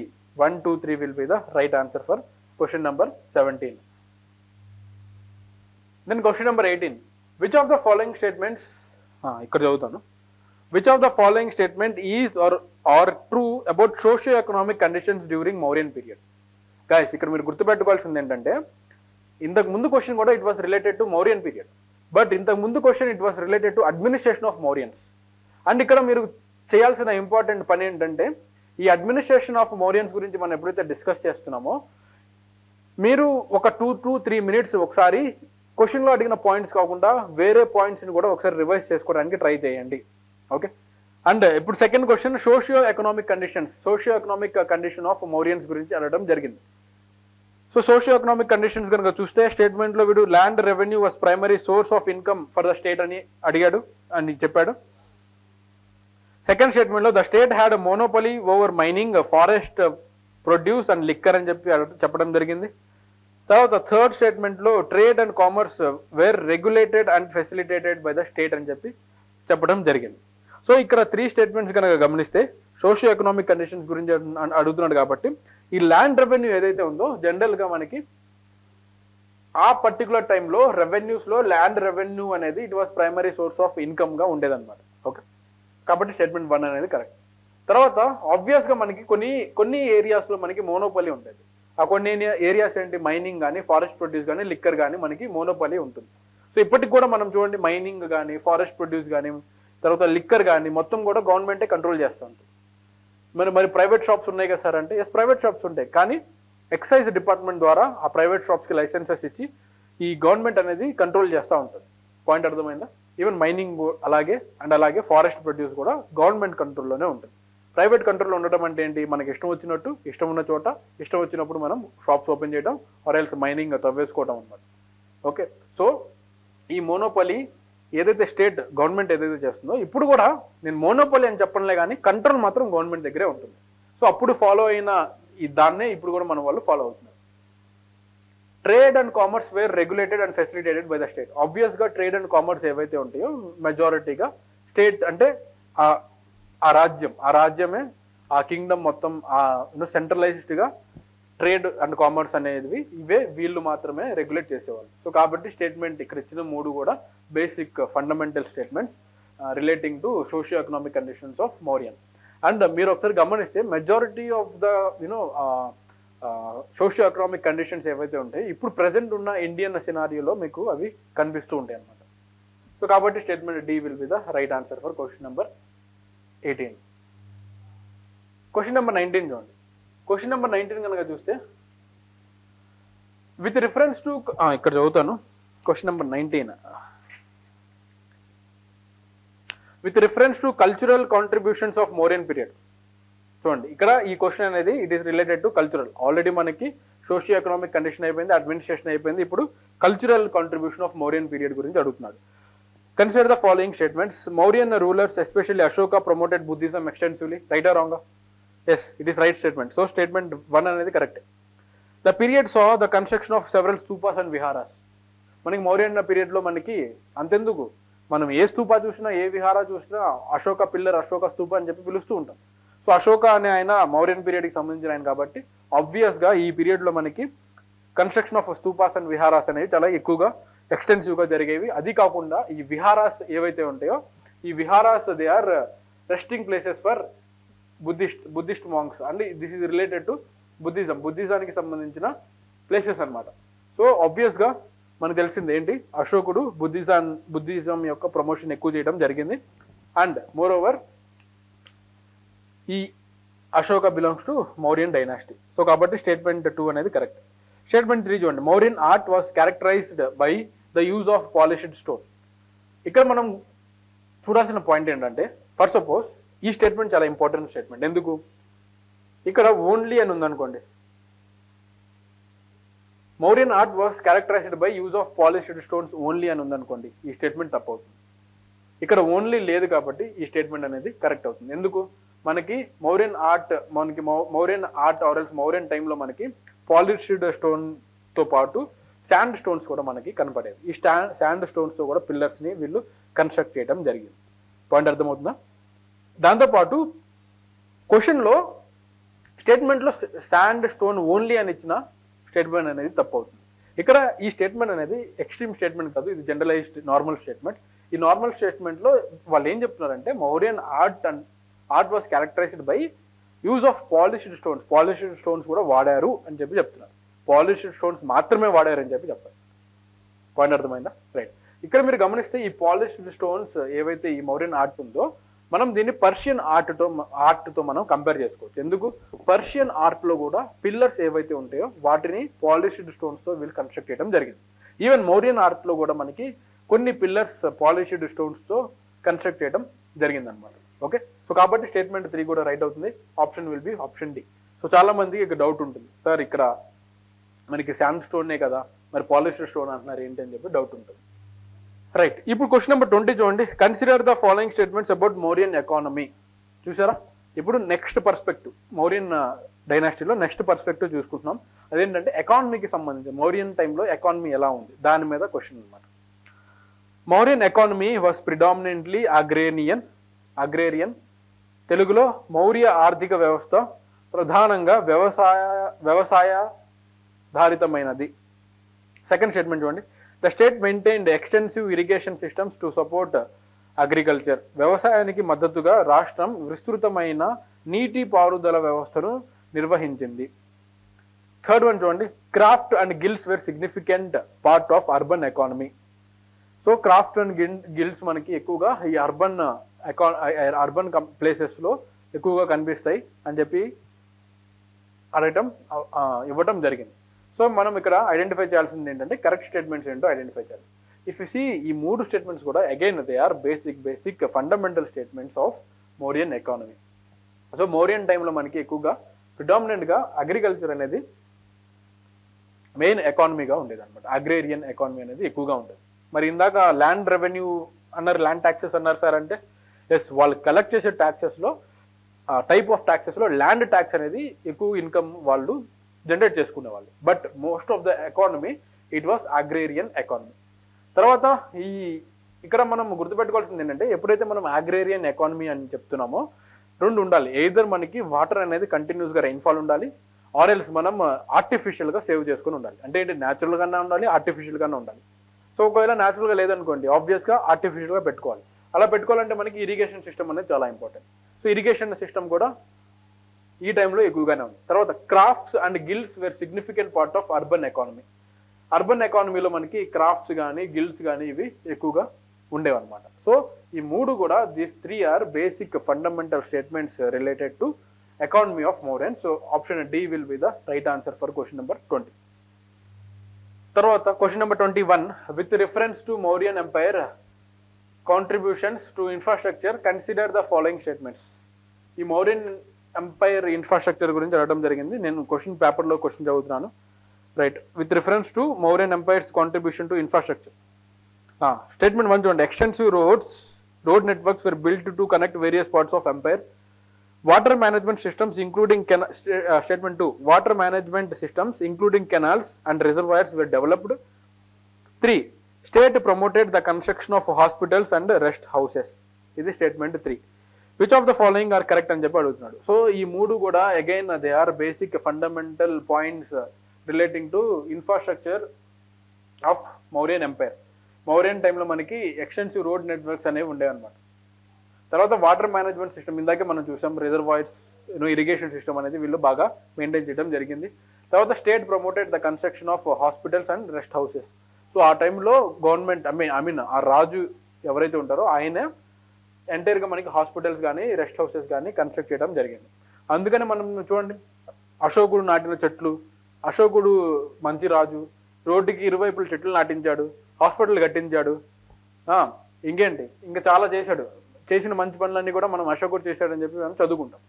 And ఆబ్వియస్గా Ashoka he belongs to Mauryan dynasty కాబట్టి ఇక్కడ ఇచ్చిన స్టేట్మెంట్స్ అన్నీ కూడా జనరలిస్టిక్ స్టేట్మెంట్స్ కాబట్టి ఈ మూడు స్టేట్మెంట్స్ కూడా కరెక్ట్ అవుతాయి అన్నమాట. సో క్వశ్చన్ నెంబర్ 20 వరకు option D will be the right answer. Right, question number 22, consider the following statements about Mauryan economy. ఇప్పుడు మౌర్యన్ క్వశ్చన్ నెంబర్ ఎంత 22 కదా. రైట్, క్వశ్చన్ నెంబర్ 22 చూడండి, consider the following statements regarding Gupta period. Mauryans అయిపోయారమ్మా, ఇప్పుడు గుప్తుల గురించి questions అడుగుతున్నాడు. స్టేట్మెంట్ 1 చూడండి, the Guptas issued first gold coins in India. Statement చదువుతూనే ఈ స్టేట్మెంట్ తప్పని చెప్పొచ్చు. ఎందుకు, గుప్తుల ఇంట్రడ్యూస్ చేసింది కాదు కదా, ఎవరు, ఇండో గ్రీక్స్ ఎవరమ్మా, ఎవరు ఇంట్రడ్యూస్ చేస్తారు ఇండియాలో ఫస్ట్? ఇండో గ్రీక్స్ ఇంట్రడ్యూస్ చేస్తారు. ఇండో గ్రీక్ వీళ్ళు మాత్రమే ఈ ఇండో గ్రీక్ కింగ్డమ్స్ రూలర్స్ మాత్రమే ఇండియాలో ఫస్ట్గా మనకి గోల్డ్ కాయిన్స్ అనేవి ఇష్యూ చేస్తారు. అందులో కూడా మనకి కుషానాస్ అనే వాళ్ళు చాలా ఇంపార్టెంట్. తర్వాత the Gupta period is also known as golden age of India. Yes, ఇది కరెక్ట్. గుప్తా పీరియడ్ని మనం గోల్డెన్ పీరియడ్ ఆఫ్ ఇండియా అని చెప్పి మనం ఇన్ జనరల్గా పిలుస్తాం కాబట్టి స్టేట్మెంట్ 2 అనేది కరెక్ట్ అవుతుంది. తర్వాత క్వశ్చన్ నెంబర్ 23 చూడండి. క్వశ్చన్ నెంబర్ 23 కనుక గమనిస్తే, regarding the socio cultural aspects of Gupta. ఇప్పుడు గుప్తా పీరియడ్లో దేని గురించి ఏ పాయింట్ మీద క్వశ్చన్ వచ్చింది? Socio cultural.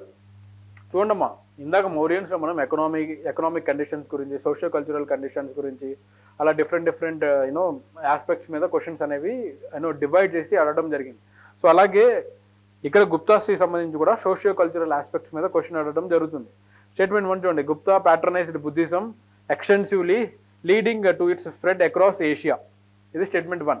స్టేట్మెంట్ 2 చూడండి, Sanskrit became the lingua franca of educated classes during Gupta period. ఇది స్టేట్మెంట్ 2. సో ఈ రెండు స్టేట్మెంట్స్లో స్టేట్మెంట్ 1 కనుక చూస్తే కొద్దిగా గుప్తా పీరియడ్ గురించి డీటెయిల్గా చదివిన వాళ్ళకి అర్థమవుతుంది. అదేంటంటే, ఈ గుప్తాస్ అనేవాళ్ళు they didn't patronized Buddhism, they patronized భాగవతిజాన్ని వాళ్ళు ప్యాట్రనైజ్ చేస్తారు. దేన్ని? భాగవతిజం. ఇది ఇంపార్టెంట్ అమ్మా, దే ప్యాట్రనైజ్డ్ భాగవతిజం. సో కాబట్టి స్టేట్మెంట్ 1 అనేది తప్పు అవుతుంది. Second statement, Sanskrit became lingua franca of educated class during Gupta period. అంటే సాంస్క్రిట్ అనేది బాగా పాపులరైజ్ అయింది అని చెప్పి ఇక్కడ స్టేట్మెంట్ అర్థం వస్తుంది. సో ఈ స్టేట్మెంట్ కూడా కరెక్ట్ అవుతుంది. మనకి గుప్తుల యొక్క కాలంలోనే సాంస్క్రిట్ యొక్క ప్రాపర్ ప్రెవలెన్స్ అనేది ఎక్కువగా పెరుగుతుంది. కాబట్టి స్టేట్మెంట్ బి అనేది రైట్ అవుతుంది. తర్వాత question number 24. Consider the following statements regarding Chalukyas architectural contribution. చాళుక్యులకు సంబంధించిన క్వశ్చన్ అనమాట. చాళుక్యాస్ కనుక చూస్తే మనకి ఎక్కడ కనిపిస్తారు? ఈ కర్ణాటక ఈ రీజన్ లో మనకి కనిపిస్తారు. డెక్కన్ రీజన్ కి సంబంధించిన వాళ్ళు అనమాట వీళ్ళు. First statement, Chalukyas of Badami were known for rock cut temple at Aihole and Pattadakal. Yes, మనకి ఐహోల్ టెంపుల్ గురించి చదువుకునేటప్పుడు ఐహోల్ టెంపుల్ ఆర్ ఇది కేవ్స్ గురించి, ఐహోల్ స్క్రిప్ట్ ఆర్కిటెక్చర్ గురించి చదువుకునేటప్పుడు ఈ ఐహోల్ టెంపుల్స్ అనేవి కూడా మనం ఏ పీరియడ్ లో కన్స్ట్రక్ట్ అయినాయి అంటే ఏ పీరియడ్ లో అవుతాయమ్మా? చాళుక్యాస్ ఆఫ్ బదామి ఈ పీరియడ్ లో అవుతాయని చెప్పి మనం చదువుకుంటాం. సో స్టేట్మెంట్ 1 అనేది కరెక్టే. Chalukyas architectural style highly influence the later Dravidian architecture. Yes, ఈ చాళుక్యాస్ కన్స్ట్రక్ట్ చేసిన ఆర్ఎల్స్ వీళ్ళు పాటించిన ఆర్కిటెక్చర్ ఏదైతే ఉంటుందో వీళ్ళ తర్వాతి కాలంలో ద్రవిడియన్ స్టేట్స్ లో ఆర్ఎల్స్ ద్రవిడియన్ రూల్లో మనకి ఎక్కువగా ఇన్ఫ్లుయెన్స్ కనిపిస్తుంది. Okay, Dravidian style of architecture లో ఎక్కువగా మనకి చాళుక్యన్ స్టైల్ ఆఫ్ ఆర్కిటెక్చర్ అనేది ఇన్ఫ్లుయెన్స్ చాలా ఎక్కువగా ఉంటుంది. సో ఇక్కడ ఇచ్చిన 2 స్టేట్మెంట్స్ కూడా కరెక్టే. క్వశ్చన్ నెంబర్ 24 కి option C will be the right answer. Then question number 25 చూడండి. Regarding the socio cultural developments during the Chalukya period consider the following statements. Socio cultural developments గురించి అడుగుతున్నాడు చాళుక్య పీరియడ్ కి. Statement 1, Chalukyas patronized both Shaivism and Vaishnavism. Statement 2, Jainism declined significantly during Chalukya rule. చూడండి, statement 2 అనేది it was extreme statement. Statement 2 అనేది it was extreme statement. Statement 2 ఏం చెప్తుంది? Jainism అనేది significant గా డిక్లైన్ అయిపోయిందని చెప్తుంది. బట్ మనం చాళుక్యన్ టైంలో జైనిజం అనేది డిక్లైన్ అవ్వలేదు. కాబట్టి ఈ స్టేట్మెంట్ అనేది తప్పు అవుతుంది. Chalukyas ప్యాటర్నైజ్ Shaivism and Vaishnavism. Yes, ఈ చాళుక్యాస్ వాళ్ళు హిందూయిజాన్ని పాటించారు. హిందూయిజంలో కూడా శైవిజం వైష్ణవిజం ఈ రెండింటిని వీళ్ళు పాటించారు. అలా అని చెప్పి జైనిజం మొత్తం తగ్గిపోయిందా, సిగ్నిఫికెంట్ గా తగ్గిందా అంటే తగ్గలేదండి. ఓకే, సో కాబట్టి ఇక్కడ ఇచ్చిన స్టేట్మెంట్ 2 రాంగ్ అవ్వడం వల్ల ఆప్షన్ అనేది only 1 will be the right answer for question number 25. So next question కనుక గమనిస్తే if you see the question number 26. Question number 26 చూస్తే which of the following statements is or are correct regarding the economic system during Chola period. So Chola period కి సంబంధించిన economic system లో కింద ఇచ్చిన options లో right option ఏంటో మనం ఐడెంటిఫై చేయాలి. ఆప్షన్ ఏ చూడండి, the Cholas introduced sophisticated banking system known as అదైవ లంజనం. తర్వాత statement B, the Cholas relied heavily on barter system for trade and commerce. ఇది statement 2. For statement B. Statement C, Chola economy flourished mainly due to agriculture and maritime trade. ఈ రెండుటి వల్ల మనకి Cholas economy అనేది flourish అయిందని చెప్తున్నాడు. ఆప్షన్ డిలో బోత్ ఏ అండ్ సి అనేది ఇవ్వడం జరిగింది. జనరల్ గా ఈ 3 స్టేట్మెంట్స్ ఆర్ 4 స్టేట్మెంట్స్ లో ఆప్షన్ బి చూడండి కొద్దిగా విచిత్రంగా కనిపిస్తూ ఉంటుంది. ఆప్షన్ బి అంటే Cholas relied heavily on barter system for trade and commerce అని చెప్పి ఇవ్వడం జరిగింది. సో జనరల్ గా మనకి బార్టర్ సిస్టమ్ అనేది ఉందా లేదా అంటే కనుక ఉంది. బార్టర్ సిస్టమ్ అనేది మనకి ప్రీవియస్ ఓల్డెన్ డేస్ లో ఉంది. కానీ ఆ తర్వాత మనకి కాయిన్స్ కరెన్సీ అనేది రావడం జరిగింది. సో ఎప్పుడైతే ఈ కరెన్సీ అనేది రావడం జరిగిందో ఈ బార్టర్ సిస్టమ్ యొక్క ఇంపార్టెన్స్ తగ్గిపోయింది. ఇక్కడ వీడు చోళా పీరియడ్ గురించి మాట్లాడుతున్నాడు. ఈ చోళా పీరియడ్ కంటే ముందే మనకి కాయిన్స్ అనేవి రావడం జరిగింది. ఓకే, కాబట్టి ఈ బార్టర్ సిస్టమ్ మీద రిలై అయ్యే పాసిబిలిటీ అనేది ఎక్కువగా ఉండదు. సో స్టేట్మెంట్ 2 అనేది తప్పు అవుతుంది. ఎప్పుడైతే స్టేట్మెంట్ బి తప్పు అవుతుందో ఇంకా మనం స్టేట్మెంట్ డి గురించి చూస్తే కనుక ఏ అండ్ సి అని చెప్పి ఉంది. సో కాబట్టి డిలో కూడా మనం గమనించాల్సిన పాయింట్లు ఏంటి, A and C right or wrong చూడాలి. ఏ కనుక చూస్తే Chola introduced sophisticated banking system అన్నాడు. ఎస్, ఈ బ్యాంకింగ్ సిస్టమ్ ని వీళ్ళు చోళాస్ ఇంట్రొడ్యూస్ చేస్తారు.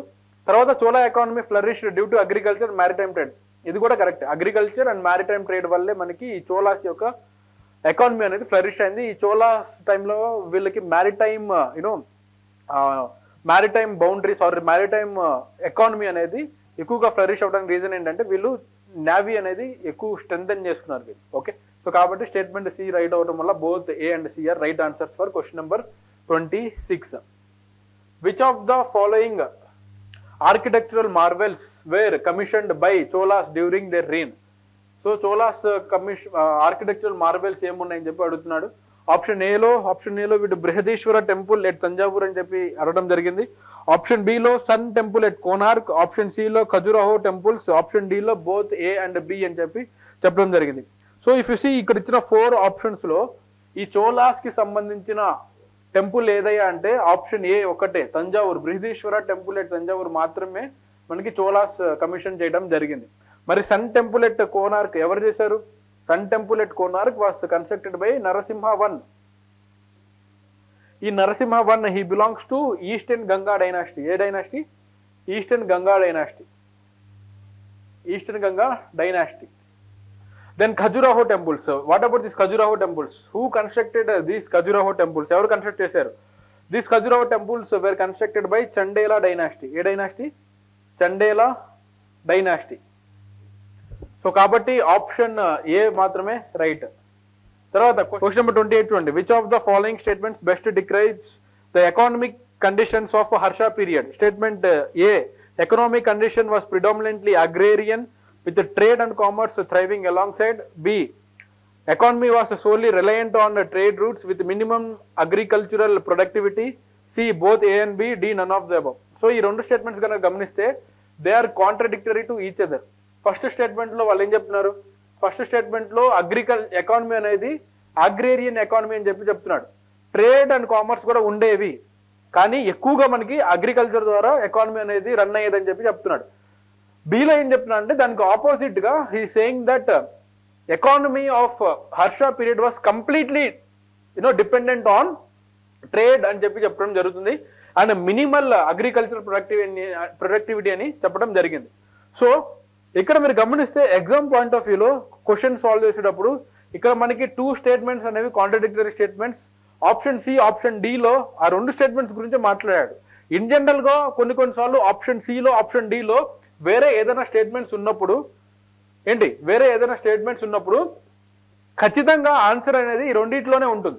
ఎందుకు? ఒక క్వశ్చన్ లో కింద ఇచ్చిన స్టేట్మెంట్స్ లో 2 స్టేట్మెంట్స్ కనుక కాంట్రడిక్టరీ అయితే ఆ 2 స్టేట్మెంట్స్ లోనే ఏదో ఒకటి ఆన్సర్ ఉంటుంది. ఎప్పుడు? ఈ 4 స్టేట్మెంట్స్ కూడా ఫుల్ ఫ్లెడ్జ్డ్ స్టేట్మెంట్స్ ఇచ్చినప్పుడు. కానీ ఇక్కడ ఈ క్వశ్చన్ లో ఫుల్ ఫ్లెడ్జ్డ్ స్టేట్మెంట్స్ ఇవ్వాల. సిలో బోత్ ఏ అండ్ బి అన్నాడు, డిలో నన్ ఆఫ్ ది అబవ్ అని చెప్పాడు.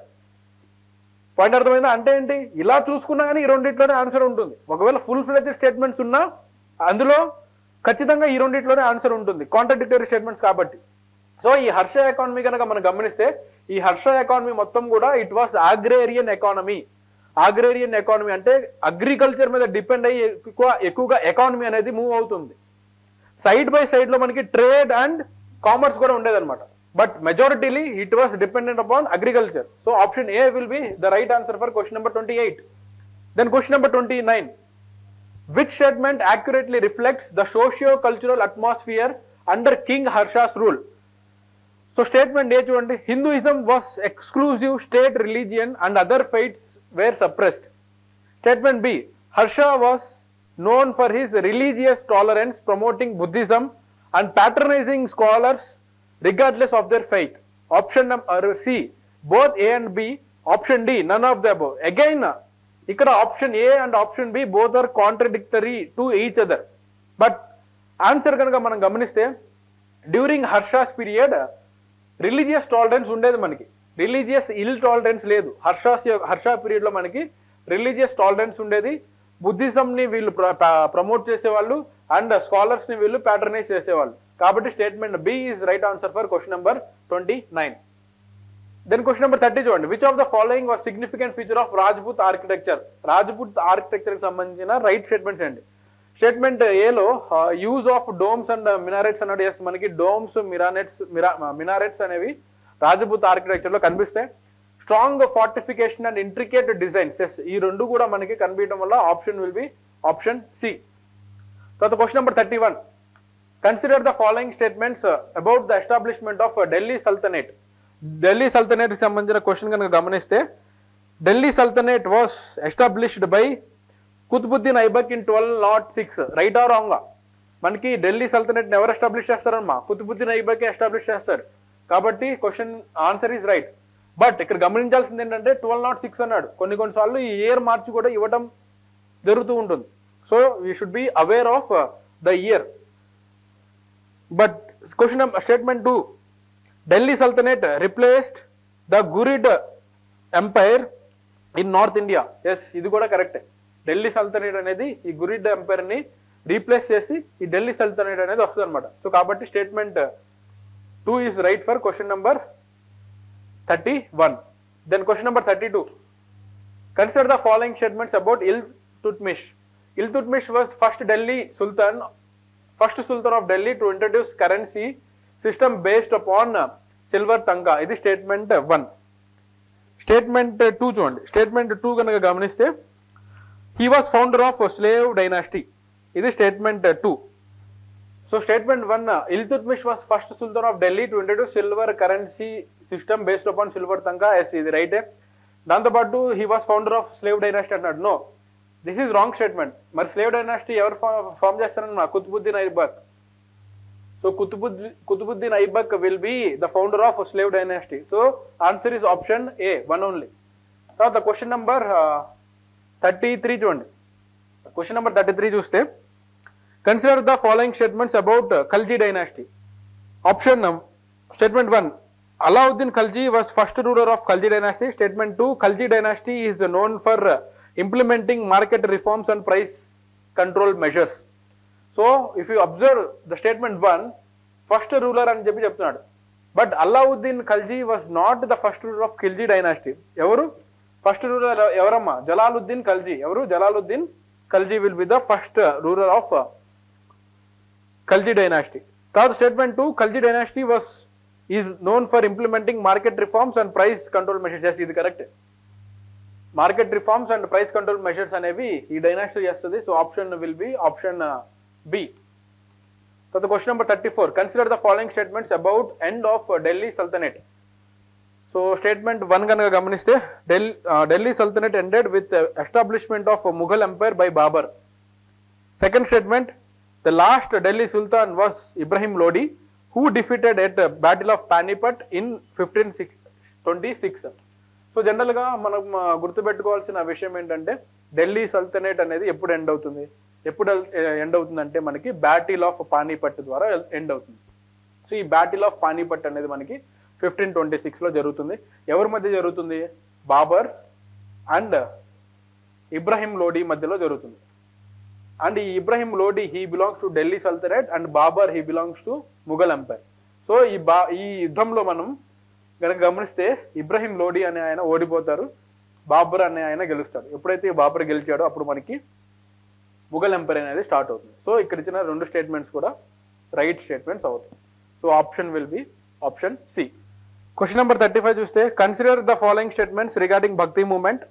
Statement 1, it emphasized the importance of devotion to a personal god. Statement 2, it rejected the caste system and rituals. Statement 3, it supported the practice of idolatry.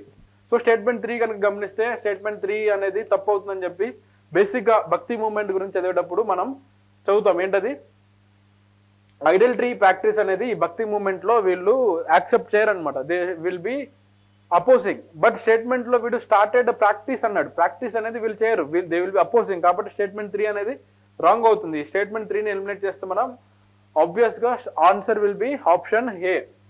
తర్వాత question number 36 చూడండి. With reference to Sufi movement in India consider the following statements. Statement 1, Sufi saints were organised into orders or silsilas. Second one, the Chishti and Suhrawardi orders were prominent in North India. Third statement చూడండి, Sufi believed in strict adherence to Islamic law. So ఈ 3 statements లో third statement ని మనం eliminate చేయొచ్చు. ఎందుకంటే Sufis believed in strict adherence to Islamic law అని చెప్పాడు. Actually they didn't believe in strict adherence. వీళ్ళు ఎక్కువగా మనం ఇస్లామిక్ లాని వీళ్ళు నమ్మలేదన్నమాట. ఓకే, దీన్ని మనం ఎలిమినేట్ చేసేస్తే ఇంకా స్టేట్మెంట్ 3ని ఎలిమినేట్ చేస్తే option 1 and 2 will be the right answers. General గా ఈ సూఫీ సైన్స్ కనుక మనం గమనిస్తే ఈ సూఫీజం మనకి ఎప్పుడు వస్తుందమ్మా? 11th century ADలో మనకి ఈ సూఫీజం అనేది రావటం జరుగుతుంది. ఓకే, తర్వాత question number 37. So question number 37 చూస్తే consider the Right. Question number 37. Consider the following statements about teachings of Kabir. Kabir rejected the Vedas and Quran. Statement 2. Kabir was staunch supporter of caste system. 3. He emphasized a personal God and unity of all religions. So, ఈ 3 statements లో first extreme statement ఎక్కడైనా ఉందా? Yes, second statement లో ఉంది. ఏంటది? Kabir was a staunch supporter అని చెప్తున్నాడు. మన Kabir he was not A supporter of cost system. Cost system ఆయన సపోర్ట్ చేయలేదమ్మా. సో ఈ 2ని ఎలిమినేట్ చేసేయండి. 2ని ఎలిమినేట్ చేస్తే మనకి ఇంకేం మిగులుతుంది? 2ని ఎలిమినేట్ చేయడం వల్ల మనకి ఏం మిగులుతుంది? 2ని ఎలిమినేట్ చేయడం వల్ల మనకి డీలో కూడా 2 ఉంటుంది, 1 2 3 ఉంటుంది. డీలో డి ఆప్షన్లో ఏముంది? 1 2 3 ఉంటుంది. సో కాబట్టి so when we are eliminating 2, we will be having option C as the answer, 1 and 3 only. Right. Question number 38. So if you see the question number 38, consider the following statements about Akbar. Statement 1. He abolished jizya tax on non-Muslims. Yes, correct. He introduced Mansabdari system. Yes, Mansabdari system అనేది మనకి అక్బర్ టైంలో వస్తుంది. Mansabdari system అంటే ఏంటి? మన ranking system. Mansab అంటే ఏంటి? మనకి అరబిక్ వర్డ్ లో ర్యాంక్ ఆర్ పొజిషన్ అని చెప్పి అర్థం. ఇందులో అరబిక్ వర్డ్ లో అరబిక్ లో మన్సబ్ అంటే ఏంటి? Mansab is nothing but rank are position. ఈ మన్సబ్దారి సిస్టమ్ లో ఏం చేస్తారు? ఈ పొజిషనింగ్ ర్యాంకింగ్స్ అనేవి ఆర్మీకి ఇవ్వడం జరుగుతుంది అనమాట. సో ఈ సిస్టాన్ని మనం అక్బర్ టైంలోనే మనం చూడటం జరిగింది. సో సెకండ్ స్టేట్మెంట్ కూడా కరెక్టే. థర్డ్ స్టేట్మెంట్, హీ ఫౌండెడ్ దీని ఇలాహీ రిలీజియన్. ఎస్, దీని ఇలాహీ రిలీజియన్ కూడా it was founded by Akbar. కాబట్టి ఇక్కడ ఇచ్చిన 3 స్టేట్మెంట్స్ కూడా కరెక్ట్ అవుతాయి. సో ఇక్కడ ఇచ్చిన 3 స్టేట్మెంట్స్ ఎప్పుడైతే కరెక్ట్ అవుతున్నాయో answer will be option D, 1 2 and 3. Question number 39. Consider the following statements about Mughal architecture. Mughal architecture కి సంబంధించిన question. First statement, the use of red sandstone and marble was hallmark. Second, the charbagh system of garden design was introduced. తర్వాత, the construction of Qutub Minar was completed under Mughal rule. So ఇక్కడ ఇచ్చిన 3 statements లో if you see construction of Qutub Minar was completed under Mughal rule అని చెప్పి అడగడం జరిగింది. So general గా కుతుబ్ మినార్ యొక్క కన్స్ట్రక్షన్ స్టార్ట్ చేసింది Qutubuddin Aibak, slave dynasty. But ending కూడా మనకి ఇల్తుత్మిష్ అనే ఆయన చేస్తాడు. ఎవరు? ఇల్తుత్మిష్. ఈ ఇల్తుత్మిష్ ఏ డైనాసిటీకి సంబంధించిన ఆయన? ఢిల్లీ సల్తనేట్ డైనాసిటీకి సంబంధించిన ఆయన. ముఘల్ రూలర్ తో సంబంధం లేదు. కాబట్టి 3ని ఎలిమినేట్ చేస్తే మనకి ఆన్సర్ ఏం మిగులుతుంది? 1 and 2 మాత్రమే మిగులుతుంది. Then question number 40. Consider the following statements regarding Aurangzeb. He imposed the jizya tax. ఇది కరెక్టే. జిజియా ట్యాక్స్ రీఇంపోజ్ చేసింది ఎవడమ్మా? రీఇంపోజ్ చేసిన పెద్ద మనిషి Aurangzeb. He band music and dancing at royal court. ఇది కూడా కరెక్టే. He constructed Taj Mahal. Wrong. ఇది తాజ్ మహల్ ఎవరు కన్స్ట్రక్ట్ చేశాడు? షాజహాన్ కన్స్ట్రక్ట్ చేశాడు. కాబట్టి స్టేట్మెంట్ 1 and 2 అనేవి right. Then question number 41. So question number 41 కనుక అబ్జర్వ్ చేస్తే consider the following statements about Mughal administration. First statement, Mughal empire was divided into సుభాస్, sarkars and parganas. Statement 2, the jagirdar system was an important feature. Statement 3, Mughal established a centralised bureaucracy. So ఈ 3 statements కనుక గమనిస్తే ఈ first statement కూడా correct అవుతుంది. First statement it was telling that Mughal administration లో empire అనేది 3 parts లో డివైడ్ అయిందని చెప్పి చెప్తున్నాడు. సుభాస్, sarkars and parganas. Right. Second system, jagirdari system అనేది it's an important feature. Yes, ఇది కూడా right. Mughal established centralised bureaucracy. Bureaucracy అనేది సెంట్రలైజ్డ్ గా ఉండేది. So option D will be the right answer for question number 41. It was simple basic fundamental facts. తర్వాత question number 42. Which of the following statements are correct regarding Shah Jahan? He built Red Fort in Delhi. Right? Red Fort construction ayina chestadu. He commissioned the construction of a peacock throne. Yes, idu kuda right. Tawata he introduced the Persian style of painting. No. Ee Persian style of painting ni evaru introduce chestarante? Humayun introduce chestadu. Humayun will be introducing the Persian style of painting in India. So kabatti statement 3 pote ఈ 3 కూడా wrong అవుతాయి. 1 and 2 will be the right answer for question number 42. Then question number 43. Consider the following statements regarding Mughal economy. Statement 1 చూడండి, Mughal empire was flourishing trade with Europe. Second statement, the revenue system was primarily agrarian. Third one, jagirdars were responsible for collecting tax directly from peasants. Which of the above statements are correct అని చెప్పి అడుగుతున్నాడు. So జనరల్గా మనం గమనిస్తే statement 3లో ఒక తప్పు ఉంది. ఏంటది? జాగీర్దార్స్ అన్నాడు. కానీ జాగీర్దార్స్ వాళ్ళు రెస్పాన్సిబుల్ కాదు. ఎవరు రెస్పాన్సిబుల్ అంటే zamindars were responsible. Zamindars were responsible for collecting taxes. Okay, 3 ఎప్పుడైతే రాంగ్ అవుతుందో answer will be 1 and 2. Consider question number 44. You see the question number 44 లో ఏమడుగుతున్నాడు? Consider the following statements about Mughal society. Statement 1, Mughal society was highly stratified. Statement number 2, Mughal women enjoyed substantial rights and participated in business activities. Statement number 3, Mughal period saw the decline of caste-based distinctions. So, general statement 3 కనుక గమనిస్తే statement 3లో వీడు ఏం చెప్తున్నాడు? Mughal period అనేది caste based distinctions అనేవి తక్కువగా ఉన్నాయని చెప్పి చెప్తున్నాను. నో, ముఘల్ ఎంపైర్లో మనకి కాస్ట్ బేస్డ్ డిస్టింక్షన్స్ అనేవి డిక్లైన్ అవ్వలేదు. కాస్ట్ బేస్డ్ డిస్టింక్షన్ అనేది మనకి అలాగే కనిపిస్తూ ఉంటుంది. There is no decline. Okay, కాబట్టి స్టేట్మెంట్ 3 రాంగ్ అవుతుంది. కాబట్టి answer will be option 1 and 2. Then question number 45. Consider the following statements about Chhatrapati Shivaji. Chhatrapati శివాజీకి సంబంధించిన క్వశ్చన్స్ కనుక గమనిస్తే statement 1, he founded the Maratha Empire in the mid 17th century. Second one, he was formally crowned as Chhatrapati of his reign in 1674. Third statement, established a well-structured administrative system. ఈ మూడు కూడా basic important points, fundamental points related to Chhatrapati Shivaji. Answer will be option D. Consider question number 46. Consider the following statements regarding Peshwas. Statement 1 చూడండి. The Peshwa were hereditary prime ministers of Maratha Empire. Yes, correct. జనరల్గా మరాఠా ఎంపైర్లో ఈ పేష్వాస్ ఎవరైతే ఉంటారో వీళ్ళందరూ కూడా hereditary prime ministers అనమాట. తర్వాత Bajirao 1 expanded the Maratha empire significantly. ఇది కూడా కరెక్టే. తర్వాత Peshwas were appointed by Mughal emperor. No, Peshwas were appointed by Maratha emperors. And ఎక్కువగా మనకి ఏ ఎంపరర్ స్టార్ట్ చేశాడంటే మనకి సాహు. ఈ సాహు ఎంపరర్ సాహు ఎవరైతే ఉన్నారో, ఈ మరాఠా ఎంపరర్ సాహు ఎవరైతే ఉన్నారో హీ అపాయింటెడ్ పేష్వాస్. సో కాబట్టి స్టేట్మెంట్ 3 రాంగ్ అవుతుంది. Option will be option A. 47 చూడండి. Question number 47. Consider the following statements about the treaty of Purandar. 1665లో ట్రీటీ ఆఫ్ పురందర్ గురించి కరెక్ట్ ఆన్సర్స్ ఏంటో గమనించాలి. It was signed between Shivaji and Mughal emperor. Second, Shivaji retained his control over certain forts and territories. Third, the treaty marked the end of Shivaji's military campaign against Mughals. ఇవి 3 statements.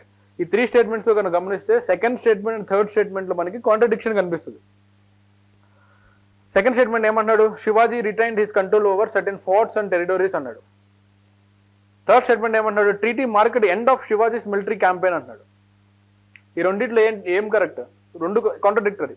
So జనరల్గా మనం treaty of Purandar కనుక గమనిస్తే మనకి శివాజీకి and Mughal ఎంపరర్స్కి మధ్య జరుగుతుంది.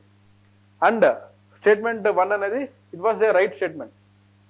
And statement 2 it was saying that Shivaji retained his control over certain forts and territories అన్నాడు. ఇది కూడా కరెక్ట్. అండ్ స్టేట్మెంట్ 3లో they are telling that the treaty marked the end of Shivaji's military campaign అంటున్నాడు. ఇది తప్పు. So the right answer will be option B, 1 and 2 only. Okay, so the question number 48. If you observe question number 48, consider the following statements about the third battle of Panipat 1761. ఇక్కడ statement 1 కనుక గమనిస్తే it was fought between Maratha empire and Durrani. Yes, ఇది కరెక్టే. Third battle of Panipat మనకి మరాఠా ఎంపైర్కి అలాగే దురానీకి మధ్యలో జరుగుతుంది. Second statement, the battle resulted in decisive victory of Marathas అని చెప్పాడు. మనకి థర్డ్ బ్యాటిల్ ఆఫ్ పానిపట్లో Marathas will be defeating. Marathas అనేవాళ్ళు గెలవరు. కాబట్టి స్టేట్మెంట్ 2 అనేది రాంగ్ అవుతుంది. So when statement 2 is wrong, answer will be 1 and 3 only. Then question number 49. Consider the following statements about Maratha navy. 49 observe చేస్తే Maratha navy was established by Shivaji. Yes, this is right statement. It played a crucial role in defending Konkan coast. Yes ఇది కూడా కరెక్టే.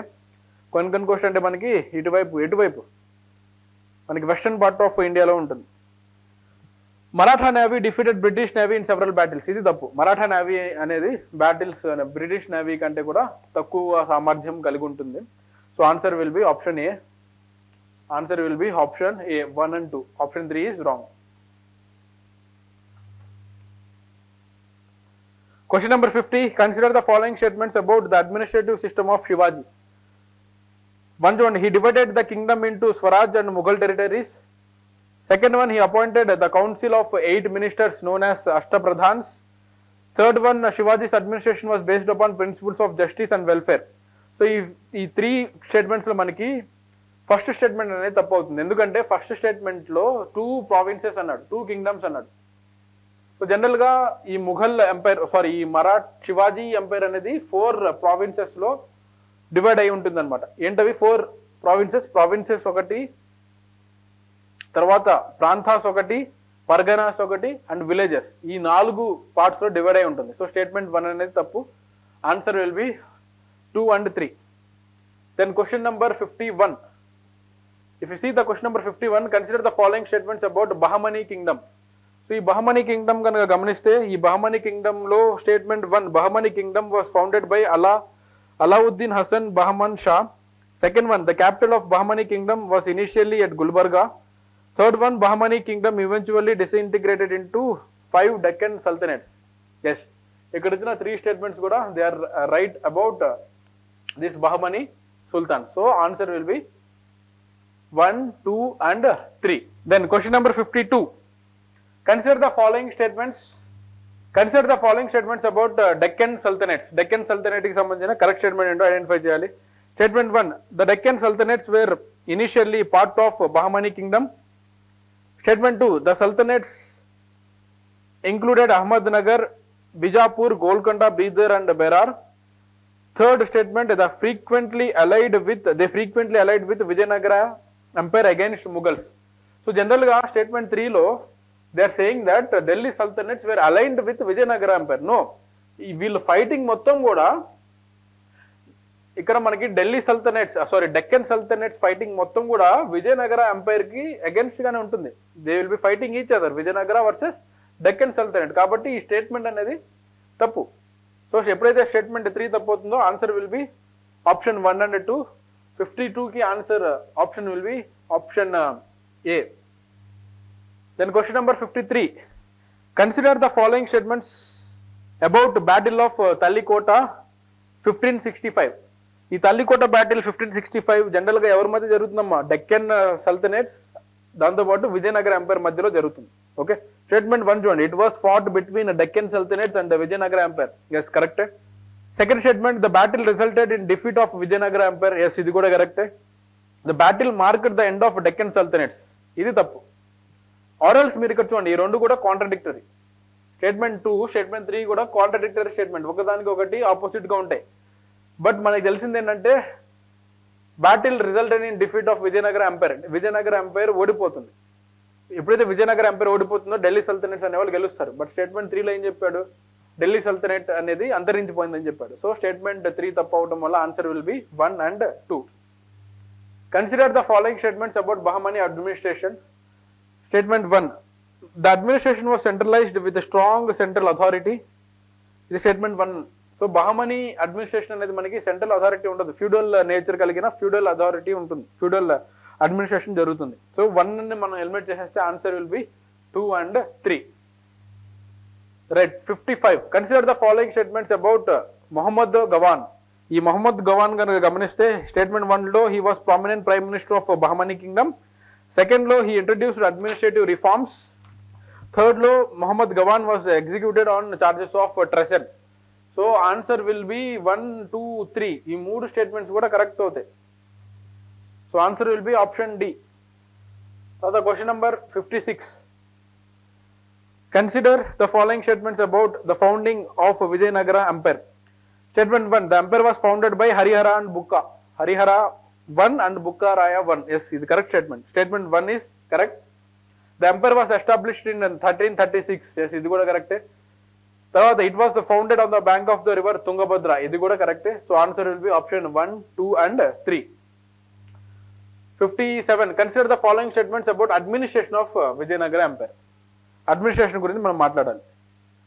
The empire had a well structured central and provincial administration, కరెక్టే ఇది. Nayakas were provincial governance, ఇది కూడా కరెక్టే. Empire had a sophisticated system of land revenue administration, ఇది కూడా కరెక్టే. Answer will be 1, 2 and 3.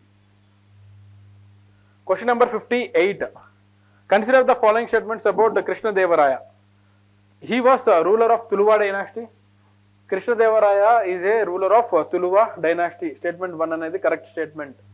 తర్వాత his reign was considered the golden age of Vijayanagara empire. Yes, ఇది కూడా కరెక్టే. అముక్త మల్యాదాని ఈయన రచించాడు, ఇది కూడా correct. He was author of Amuktamalyada in Telugu language. So ఇక్కడ వచ్చిన 3 కూడా కరెక్ట్ అవ్వడం వల్ల answer will be option D 1, 2 and 3. Then question number 59. Consider the following statements about Battle of Talikota. Right. Consider the following statements about economy of Vijayanagara Empire. The empire was a prosperous agrarian economy. Vijayanagara economy కనుక చూస్తే ఈ విజయనగర ఎకానమీలో మనకి ఎక్కువగా agrarian economy మాత్రమే కనిపిస్తూ ఉంటుంది. Okay, agrarian nature కలిగిన ఎకానమీ అనమాట. Trade and commerce were well developed and included international trade. మనకి ఈ విజయనగర టైంలో మనకి ఇంటర్నేషనల్ ట్రేడ్ అనేది ఎక్కువగా జరుగుతూ ఉండేది. Empire issued a variety of gold and silver coins. Vijayanagara empire అనేది మనకి విజయనగర ఎంపైర్ లో గోల్డ్ అండ్ సిల్వర్ కాయిన్స్ అనేవి ఎక్కువగా ఇష్యూ చేయడం జరిగింది. So answer will be option D 1, 2 and 3. 61. Consider the following statement about Vasco da Gama arrival in India.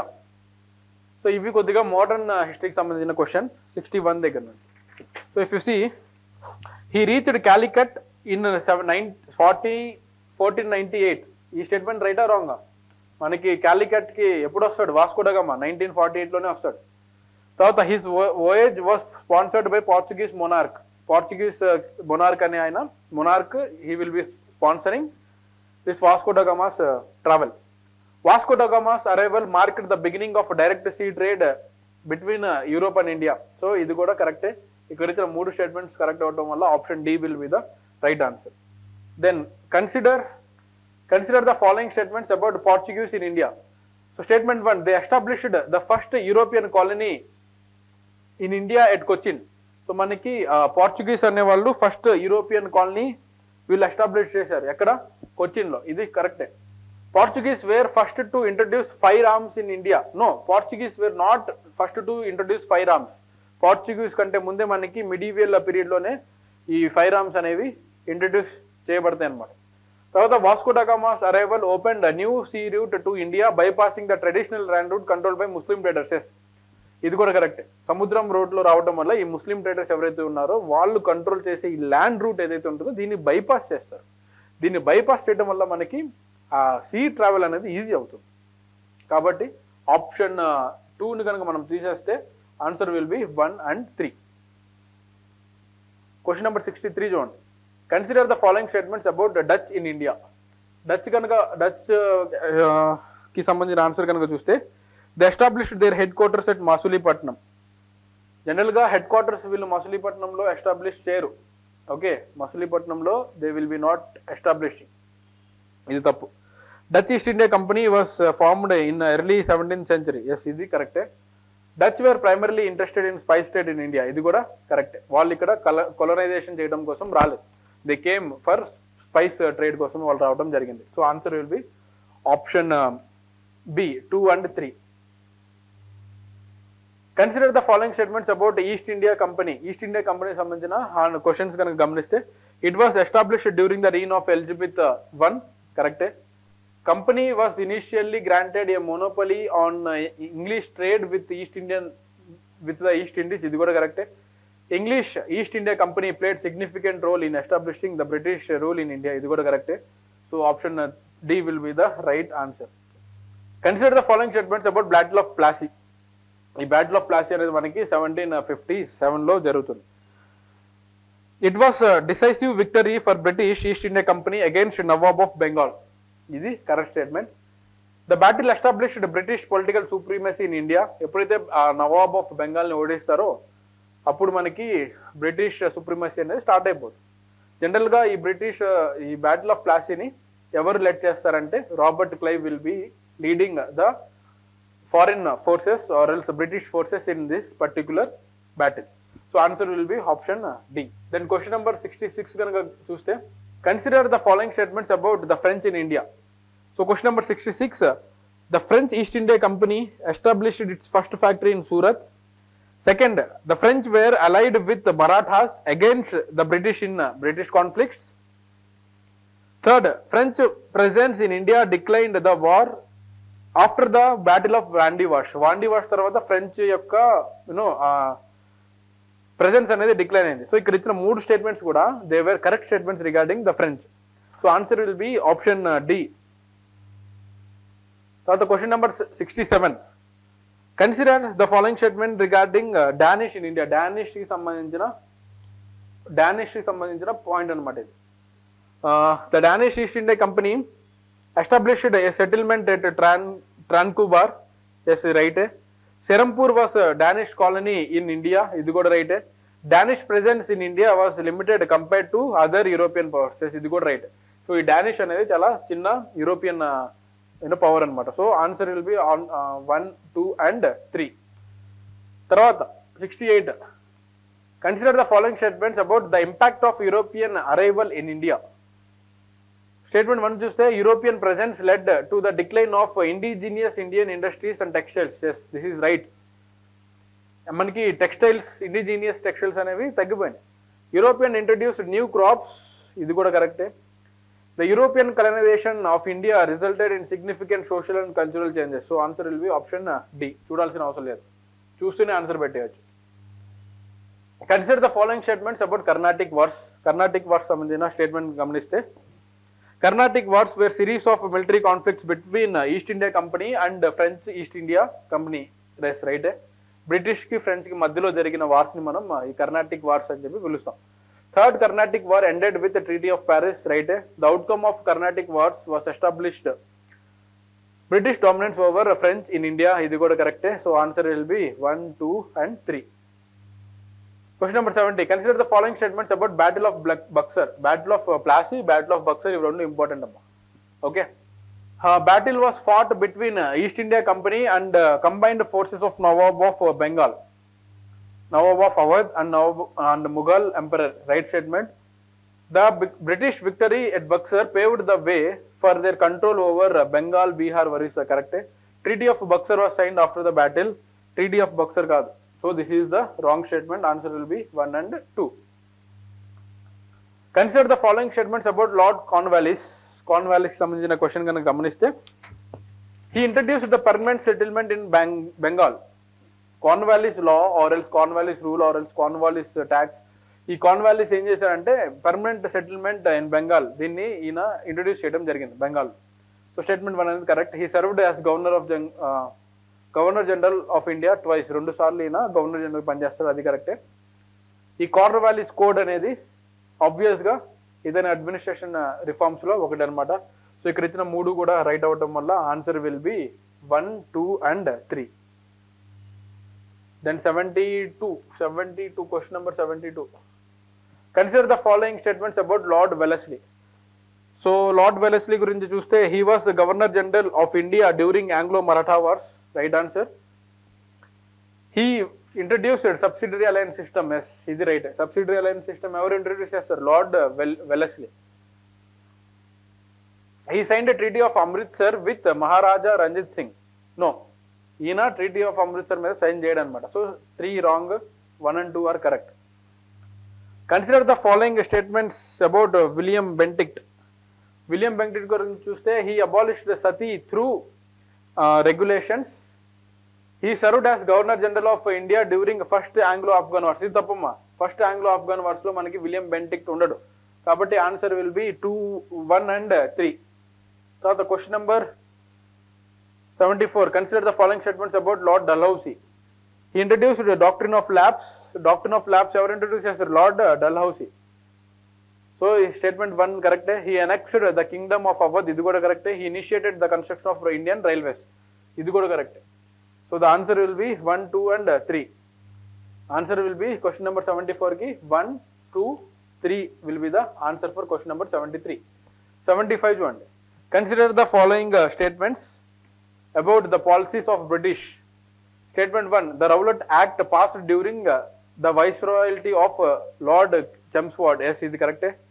Rowlatt act అనేది మనకి lord Chelmsford ఉన్నప్పుడు మనకి యాక్ట్ అనేది పాస్ అవుతుంది. స్టేట్మెంట్ 1 కరెక్టే. Vernacular Press Act was repealed by Lord Ripon. ఇది కూడా కరెక్టే. Pitt's India Act 1784 established dual government in Bengal. ఇది కూడా కరెక్టే. పిట్స్ ఇండియా యాక్ట్ టైంలో మనకి బెంగాల్లో డ్యూయల్ గవర్నమెంట్ అనేది ఎస్టాబ్లిష్ అవుతుంది. So which of the statements given above are correct? ఇక్కడ ఇచ్చిన 3 స్టేట్మెంట్స్లో కరెక్ట్ స్టేట్మెంట్స్ ఏముంటాయి? 3 కరెక్ట్ అవ్వటం వల్ల option D will be the right answer for question number 75.